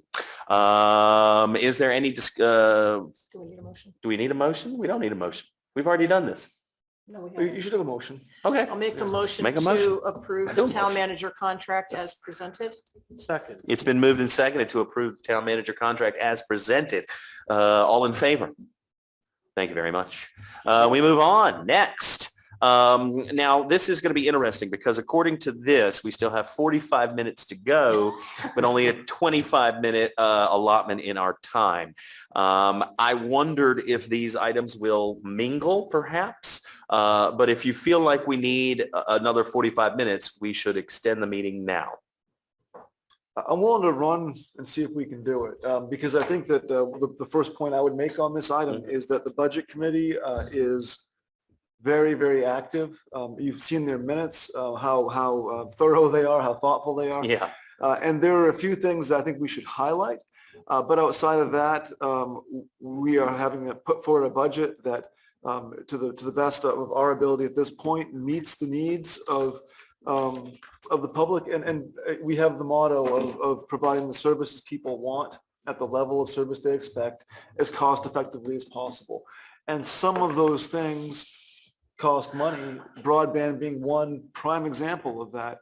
But there's value to the community, and hopefully we meet all those other criteria at the same time. But this budget, I think, really does meet those 3 points in large part because of the effort of the Budget Committee, the review, and also the good work of the town committees and staff in bringing their proposals forward, being thoughtful and understanding of competing interests, because we have limited resources and we have to balance those things out. And we also have a few unknowns. We're still not 100% sure of the overall cost of the broadband project. We know we don't have the full school cost, but with those things in mind, this budget, I think, does do a good job.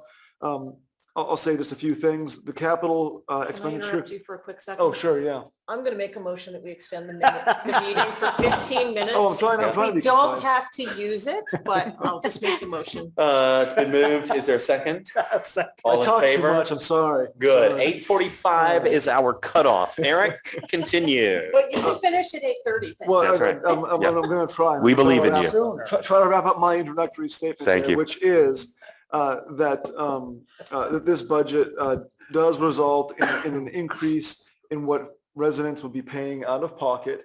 A fair portion of that is the 8 to 10% increase in the school, and a fair portion of that is increases in municipal spending, municipal broadband, and the ball field project at the fairgrounds, the fairgrounds enhancement project, being two very large portions of that. And so that's the truth. It will cost folks more. However, the broadband project will have an offsetting impact. As we noted, some folks, maybe on average, might see a $20 a month increase in what they're paying for taxes, but they could potentially save 30 or 40 over what they're paying for Spectrum at Spectrum's market price, not their introductory price they bait you in with, but their actual price. And so in that could result in a savings. So especially for those residents that have more modest properties. So I think that those are some things to consider. Even with this increase, we're not very far above where we were 2 or 3 years ago. We, over the past 2 years, have dropped the mill rate, And you can't keep doing that forever. And at some point you do have to come back up again. And that's really where I think we are. We're coming back up for air, but we're doing it in an intelligent way that adds value. If you take away those two projects that we're dealing with, the broadband and the fairgrounds project, we would likely see a reduction in the mill rate despite that 8 to 10% increase in the school. So put that in perspective. I'm not encouraging people to vote against it, but we want to support those things that the community values. They do cost money, and I think we'll have a small but explainable and manageable increase for most residents. Excellent. I just want to say thank you to the Budget Committee for putting this forward. And you can clearly see in the minutes, which are detailed and amazing, how much thought goes into this. So by the time it gets to us, you sort of have to say, you trust what people have done because they've been in the pits, so to speak, going through it. Is there any more discussion about the budget as it stands or any questions that we have? We can move. Yeah, go ahead, Ralph. Oh, Carol, I'm sorry. Go ahead, Carol. No, you go, Ralph. You Ralph, you please, Flip a coin. I pray you. Yeah, right. I pray you speak. Flip it. My big questions always on these things are, how much are you taking out of the undesignated fund balance to offset the mill rate increase? And what does that leave left? And is that a suitable amount to protect the town for unforeseen circumstances during the next fiscal year? So I would say that I can answer all those questions, and some of them are I knew you could. some of them are quantitative, some of them are qualitative. But let me. Was it 225 or 250? It's about 200,000 and change. I can't Yeah, remember. I'm about ready read to it turn my today. computer sideways because I'm having trouble finding the rotate button on this. I'm going to do that. It was out of the. Yeah, right. Rotate all of this. Yeah, around. no, it's I have it. It's just I always hit the wrong one. yeah, you always okay. So first things first, we will be pulling about $170,000 out of the undesignated fund that was actually put in there last year to help offset or to help by the RSU when they did not fully realize the tax impact they originally thought they would have because state funding came in higher than expected. So that's in there, and that's going to buffer a fair portion of that school increase. So that's part of this number. And then let me see here, just a second. It was out of the unassigned fund balance, it was 250,000. Actually, no, sorry, 300,000 is what we proposed for this year. So about 170,000 of that's coming from the money that was put in by the RSU in essence. And the other 130 would be coming out of our usual drawdown, which is actually less than what we've had over the past 3 years. It's been probably 2 or 3 years since we've taken out that little, and we're usually in the 200,000s. So we're actually, I think, balancing that pretty well. As far as what's available, we do with that will bring us down statistically to about 60% of what the fund balance policy says. However, the reason for that is because we have $5.5 million in borrowing coming out of it. So if you account for that, You count that revenue, then you're okay. then you're okay. Yeah. So I think that we're in a good spot. I think this is manageable. I always worry about things long-term, but again, the impact on the back pockets of residents will be mitigated if they are able to switch to this service, if it's approved. Carol, go ahead. So we have the joint meeting on Wednesday with the RSU, Yes. and we just get like this number, 3.5 million. Are we going to get a budget, like an itemized budget before Wednesday You They have to get get it, it yeah. online on their Yeah. website, on the RSU's website? right? They'll give you some information when we arrive, but it's usually talking about things more like how many students are in each town, how the expenses are apportioned based on enrollment and the town Value. value, those types of things. you have to be ready to really roll into it and quickly try to navigate what they present, because it's different than what they have on the website. It's usually that same day. It's not the end of the process. It's an intermediate step, but it can be a whirlwind. So I'll tell you that up front. In the past, we've discussed things like, why are you replacing the computers this year and not in 2 years? Or Right. why are you waiting 2 years to replace them? And what does that do? They might be saying that they want to propose a bond for something, and we would say what we feel that impact is to each to our individual towns. And they kind of want to hear what the perspective is of each town. For instance, Wayne is always saying, well, the school budget always goes up so much, we don't have any money left to pay for anything in town. And then Readfield's usual response is, well, we still pay for things in our town because the town needs to pay for the town things like roads. And so you just get to hear the 4 different towns and what sort of their philosophy is. And then the school has to kind of weigh that and go, wow, all 4 towns are against this particular project. If the selectmen are against this, then maybe we want to think about that a little differently. And so that's more what the meeting is for, Yeah, rather than yeah. discussing actual numbers. Although we do discuss like 10%, you must be kidding us, or 10%. Well, now that you've told us what this is for, we can see that, 90% of that is for energy and increased staff costs. Yeah. So what are you going to do? It's that kind of, just people have been there before. Is that Yeah, kind of representative? it's a first stab at it. It really, it's to me, that meeting is about hearing where they're starting. And they never, in my experience in the years I've been doing this, they very rarely keep that number. They usually do some things where there's some trimming. Right. But I agree, there is a correction, I think, which is the term, coming in terms of, last year they were able to keep it. There are some various things, bonds and improvements and things like that. So that's how I look at it. I think it's valuable to go. And to me, I'm a people watcher. So I love to just watch the different members of the boards and just, you learn more, I think, by doing that than listening sometimes to some of the people talk, because it sort of drones on. But I enjoy it. I will probably be there as well. I encourage everybody to participate. I have one more thing, Go for it. just very specific. So the library, I have several friends on the board of the library, and they have a 19.28% increase. So in the past couple years, they had the whole new roof. I assume they did something to the chimneys, because I saw like tuck pointing or something going Yep, on, plus yep. gutters. Then is it this year we're doing the egress? This Maybe. current fiscal year that we're in, we have that scheduled. I doubt with the way things are going that we're going to be able to get that RFP out back and get the work done. Okay. But the money is there, it is allocated, and the grant funds, we have three years or so to expend it. I don't want it to take that long, but that is the intent, that we will be doing the egress work for the front of the building and the back of the building at the same time. You meant bond funds, not grant funds, correct?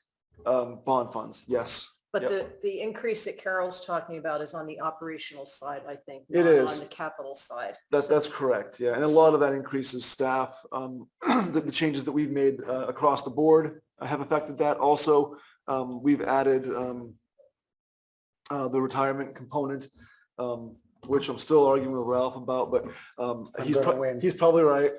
So I don't say that very often, so we have when I'm arguing with you. So we have those added costs that weren't there last year, because we didn't have that program available to the staff. And so right there is a 6%, up to 9% increase. Okay, because it seems like and I'm not sure I'm opposed to it, like the library is taking more of a community center approach. They're having really very interesting things go on there. The one thing I do want to ask, I did actually talk to Melissa, and the parking lot, she said, I heard the select board, that came because the select board approved it. She said, I don't care one way or the other. I have people that ask. But in the name of this year, with increased gas and heating oil and not knowing what's going to happen here, can we put that, like remove that for now? She said that wasn't really her must-have this year. That's not operating anyways, it's capital. That would be capital. Okay. Right. And so that really could be something the select board, I mean, ultimately the board has, you could make a motion to remove it. I think you'd want to maybe, take a vote on it one way or the other. And the budget committee would respond to that. Ultimately, with the warrant, as you'll see, there's a recommend yes, recommend no option. And so if they supported that change, they may support it or not. But I think ultimately they would support it just because it would be an inclusive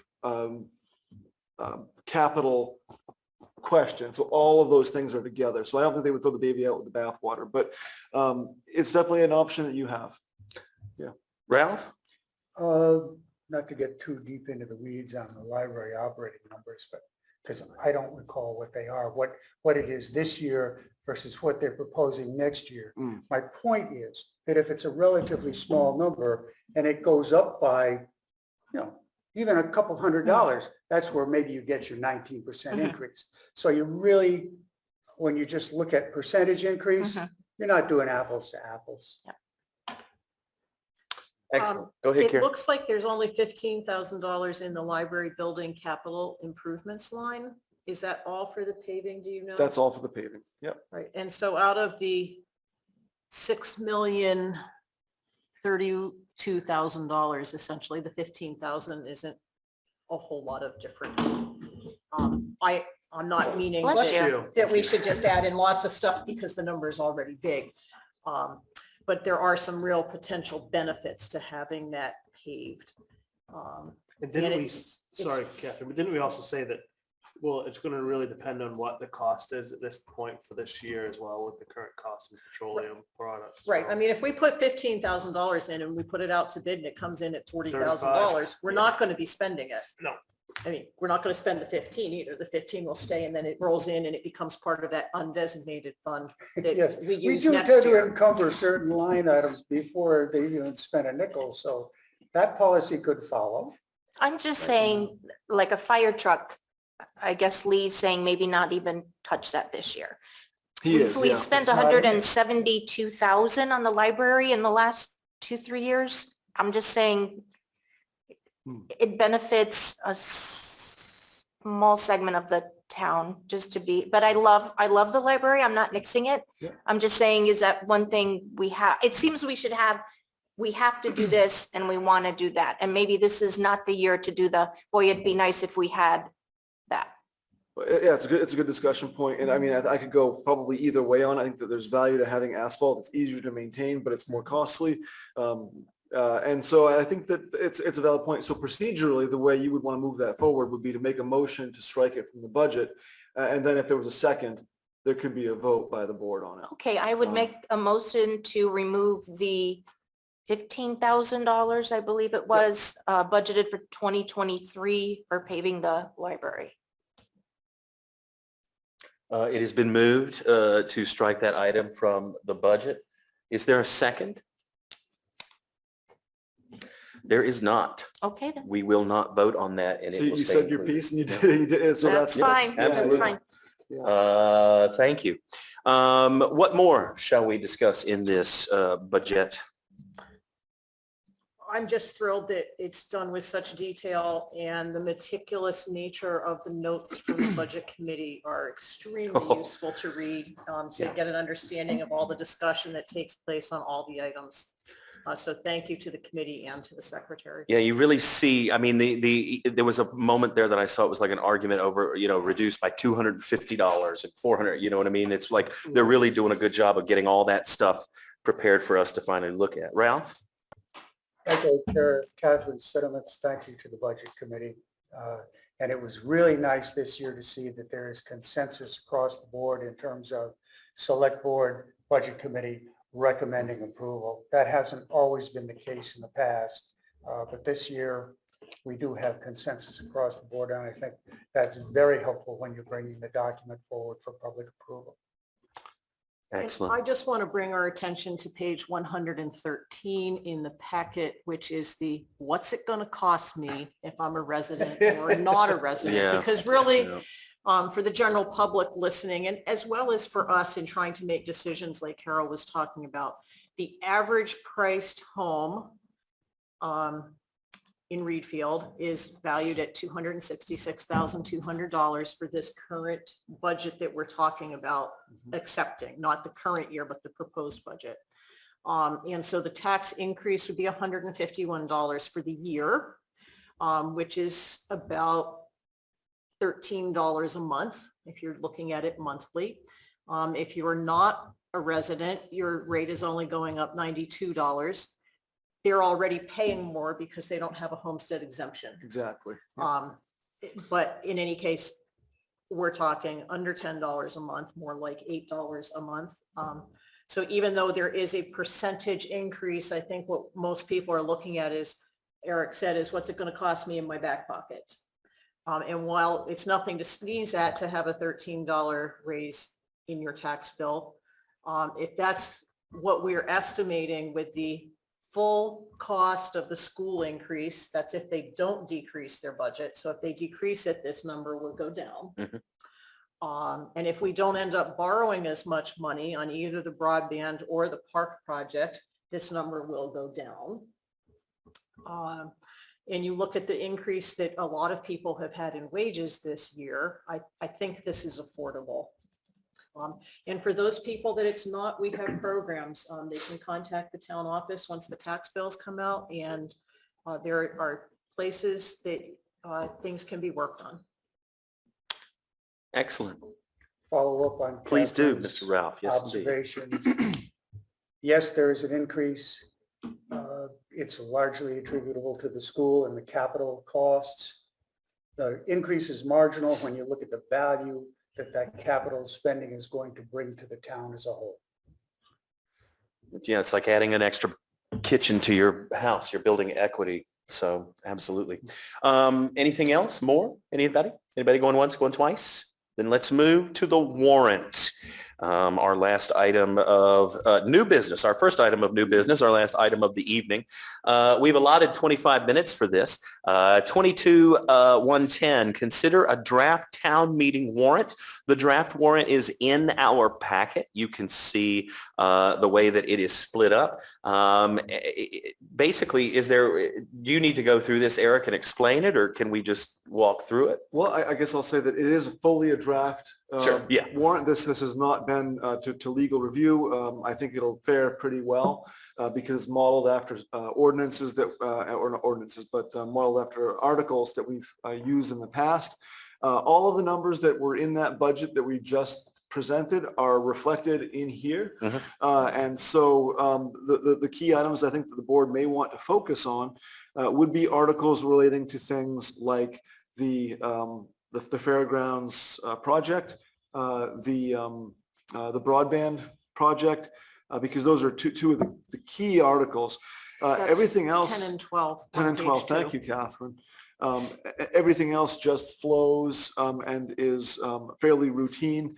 And we also have two articles at the back that we're still finishing the development for, and those would be on page 120 of your packet, the revisions to the land use ordinance and the Board of Appeals ordinance.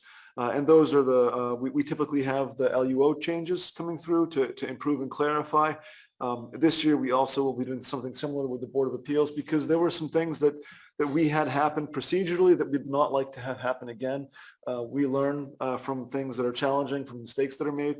And so the intent here is to clarify and streamline the process for the applicants as well as the planning board and the Board of Appeals in both those cases. So I just wanted to point that out. And other than that, this is a very standard warrant. I do have a question, and this is something I know as we, my friend Bruce. Article 40 do we need to include that every single year? No. At this point, we could get rid of it. Okay, because I think there has been a demonstrated desire over the many years that we've always had that to continue doing that. And I wonder if if the institutional memory or the town memory of like, oh, I really like, it seems like we have gone that way and we are walking that path. So Article 40 is just always a question for me. I don't think we need it. And Yeah. I was not a proponent of this years ago when we started. In reading the Vienna Town Meeting article in the Central Maine newspapers, 30 people showed up to Right. decide everything for the town's 536 residents. That's under 5%. We had 1,100 people out of 2,500 vote in our November election. People will vote because they don't have to come at a certain time and sit for 2 or 3 hours with a group of people. It's not the way people do business anymore. I think it's Amen. fine. I just wanted, So that are you suggesting we strike Article 40? I would suggest we strike Article 40. Ralph has a question. Please, As Mr. long Ralph. as it doesn't subject us to the possibility of annually having to have the discussion of whether you have an in-person town meeting or a ballot. And I'm not sure that striking it provides you that protection. Okay. So do we want to just make a policy that we have regular town meeting is held by secret ballot vote? Well, I mean, effectively, you already have We- that. we- So, we so have this- that. Article 40 is just advisory, and that's exactly Ralph's point. But I think Article 40 is only advisory. The select board, under the current structure that we have, does have the ability to say, we want to have it in person, we want to have it remote. But so I think that it's been pretty settled. So annually, if there was any ambiguity, the board could simply say, we're going to have a ballot. Yes. So I don't see any issue striking it because I don't think it really changes anything. It doesn't And I change a think that thing. The only thing it does is it allows public No. reaffirmation of the policy. Yeah. Which we've had for, A dozen years. yeah. So 10 I years. I think Yeah. yeah, that would be, do we need a motion for that or do you want I already made a note. to, okay. I have a question on Article 37. It says to pull 275,000 from the undesignated or the unassigned fund balance, but you have 300 in the budget. So can you just check which you? Yeah, want? so the Article 36 makes up the balance, or. The 25. Oh, wait, no, you're right. No, because it's not, it's the No. 275 plus the 25,000 overlay, I believe is what makes up that total. I'll check that, but there's something, yeah, Okay. that it It- shows up someplace else. I'll have to, Okay. yeah, I don't want to belabor the meeting, so I will look at that. No, Do we thank you. foresee any issues on Article 38 doing all of the land use ordinance amendments as one article this year? We don't, I think there's a chance that there may be another article coming that would address the community center club issue that we had before, because that's still outstanding and it's still a problem that people can misinterpret that. And so But it would be a separate it article. would be a separate article. If Yeah. that comes back, it would be separate. That's Okay. not 100% settled with the planning board yet. And I personally think it might be good to bring it back to just, to see if when people are informed of the facts, that if there's any change in position. Yeah, Um, and it would also, I think, bring closure to a lot of our How much legal time do you fees have and left to money. get that into the Uh, warrant? Not much left, right? 2 to 3 weeks. Yeah, Okay. we've got time. Excellent. Can we just look at Article 12 and Article 10? mhm. And it's especially since Marty's still here, I just want to read that. Shall the town vote to raise and appropriate $500,000 for the fairgrounds multi-use enhancement project to include the construction of a softball field, basketball court, pollinator garden, Already in there. trails, and associated facilities at the town fairgrounds property? A copy of the draft plan is attached to this warrant, and to pursue wetland and habitat impact mitigation on that and other town properties. Where are you, Kathy? Which number? It's page 117, Yep, bottom. it's Catherine. Sorry, yes, I'm sorry. That's okay. There And it then is. there's a separate borrowing article, Yes. which is 13, but Yep. it's the wording of the article for the project that is what we want to make sure is what the Recreation Board had initially brought forward, and that the Conservation and the Trails Commission have now more or less agreed to do. And I think that, I know at that budget meeting we had for the capital improvement plan, we had talked about that we could have something done, say, at the old landfill property. And so I think that's addressed in here, that the mitigation on that and other town properties. This seems pretty comprehensive. Mhm. There might be some people on the Conservation Commission who don't see it as an enhancement. Semantics. Yeah. Right. Yeah, true. Tempest fusion. This is Sean. This may be a newbie question that, because this was kind of where I was going with those two. And then why do we duplicate that on Article 17 again when we put those in with the capital improvement budget category? And I feel like that's an easy explanation from one of you pros. Hopefully. Well, 17 is to raise and appropriate. So that's the phraseology But that's what's also used in in Article 12. right, but this is the budget category. It's everything all together. And so it makes, I'll check into that, Sean. There's a chance that we may want to remove that line from Article 17. So That was that's where I actually a was- very astute And observation. the same Well, thing that with was kind of where I broadband. was going with Matt, with that, is because I believe that it would be more beneficial to have the broadband question separate, the fairgrounds question separate. Yeah. Because that's a totally different question than asking me if I want to appropriate $6.5 million. When Well, I see them with their justifications. well, and then there's an issue if you were to vote in 10 and 12 and not Not 17, 17, or you correct. vote out Yeah. 10 and 12, but vote in 17, then you've really voted in 10 and 12, and now we have a problem. And then we've So- juked some. Yeah, we don't want that. no, that's why we go through this. That's exactly right. And I think that if you voted 12, or 10 and 17, we would have allocated $1 million for the project. So I think that you're absolutely right to question that. So, Good. yeah. So Yeah, I that's what we're think it's doing. 17, because Good we work, want to keep Keeks. them So it wasn't a separate. newbie, but it was just. It wasn't. You was- just had like a normal human question. So we appreciate So are that. newbies not normal? humans? Well, there's a time Human in the they room. have to harden. I think Okay, maybe yeah, we sorry, veterans are not the normal Sorry, humans. okay, yeah. 9 minutes before. Yes, very, very astute. And then Article 10, I'll yep. just read, just so that we're all clear, because these are the big ones. Shall the town vote to contract with Axiom Technologies LLC to construct and operate a municipally owned fiber to the premises, FTTP, network to provide every household and business in Readfield with access to uniform, affordable, reliable, high-speed broadband internet. A copy of proposed service terms is attached to this warrant, and to act upon the previously approved $5 million in municipal borrowing to complete the project. Sean? I would really like in there, it's somehow just the length of time we're going to contract with Axiom, whether it's, is this an initial 10-year project with them, 5-year project, whatever that is. I feel like that's an important piece of the information for people, just. For length of contract? Could I ask a follow-up on that? Sure. Do you think that's important enough to put in the actual article as opposed to things like maybe Well, the I monthly guess- service? Because we are going to be having a lot of information in summary, like we do with the ordinance changes, we reference, and then it's all included in the appendix. So I guess the question is, do you think that's important enough to have in the article itself? I think it's a big number.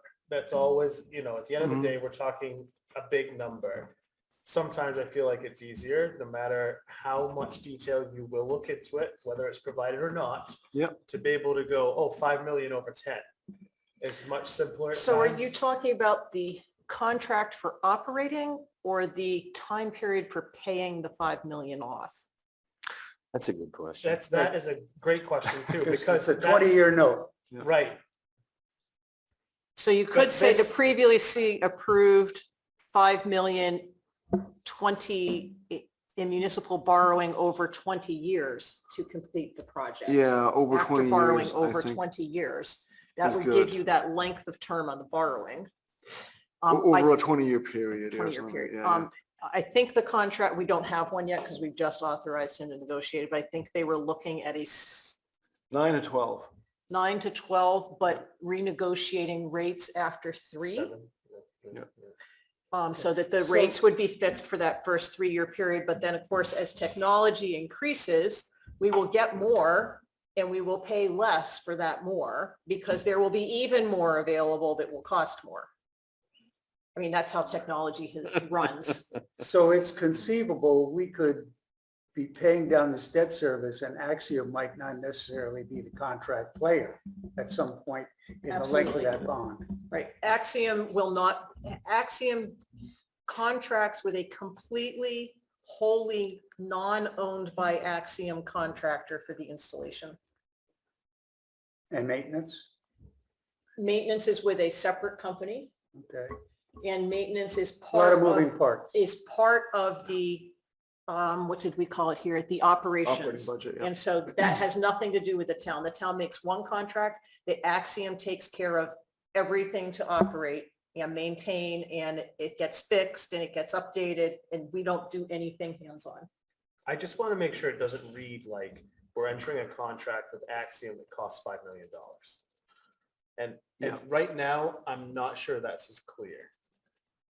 Yeah, it's But I gonna be, could it's be gonna be totally wrong. It tricky. could be my Yeah, well, interpretation of no, it you're, right you're now. right. No, no, no, I this just is know. what's That's why we're here. I don't want someone to read this saying we're going into a contract with Axiom for $5 million because that is not what we're doing at all. Yeah. Right. To complete the construction of the project. So maybe not just complete the project, but the word construction needs to be in there. To Yeah. construct It is there. the It's network. there. I mean, It's Because the placement, 5 yeah. million has nothing to construct and do with the operate. operational costs. The operational costs over 20 years will far exceed $5 million. Well, and so here's the tricky thing that the part of the initial operating expense is actually in the bond because it includes the equipment for the homes, the setup. for the setup, Yes. and that first installation component. So that's kind of a gray area, and that's one reason why I looked at it that way. But I think that you're absolutely right, Sean.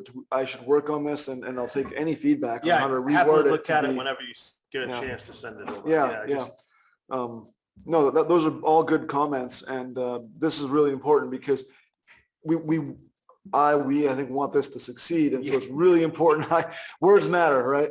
No, I think it's absolutely Yeah, right. we've That's why had we go through another it. chance to look at this. We're not approving this Oh, yeah, tonight. this is just a our draft, first yeah. shot. Yeah. And are we approving it at our next meeting on the 28th? I'll have to look at the schedule, but if it's not then, it's not far off. Okay, so it's either yeah. 1 or 2 meetings from now. So there will be revisions.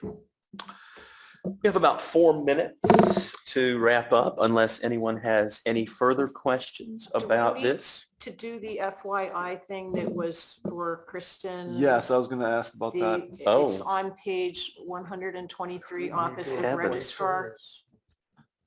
So what had happened is I had made the appointment, but apparently that's not completely compliant with state law. So Oh, we my want- heavens. We want you to do it. Yay, all right. So I'll make a Because motion we that have so much more gravitas.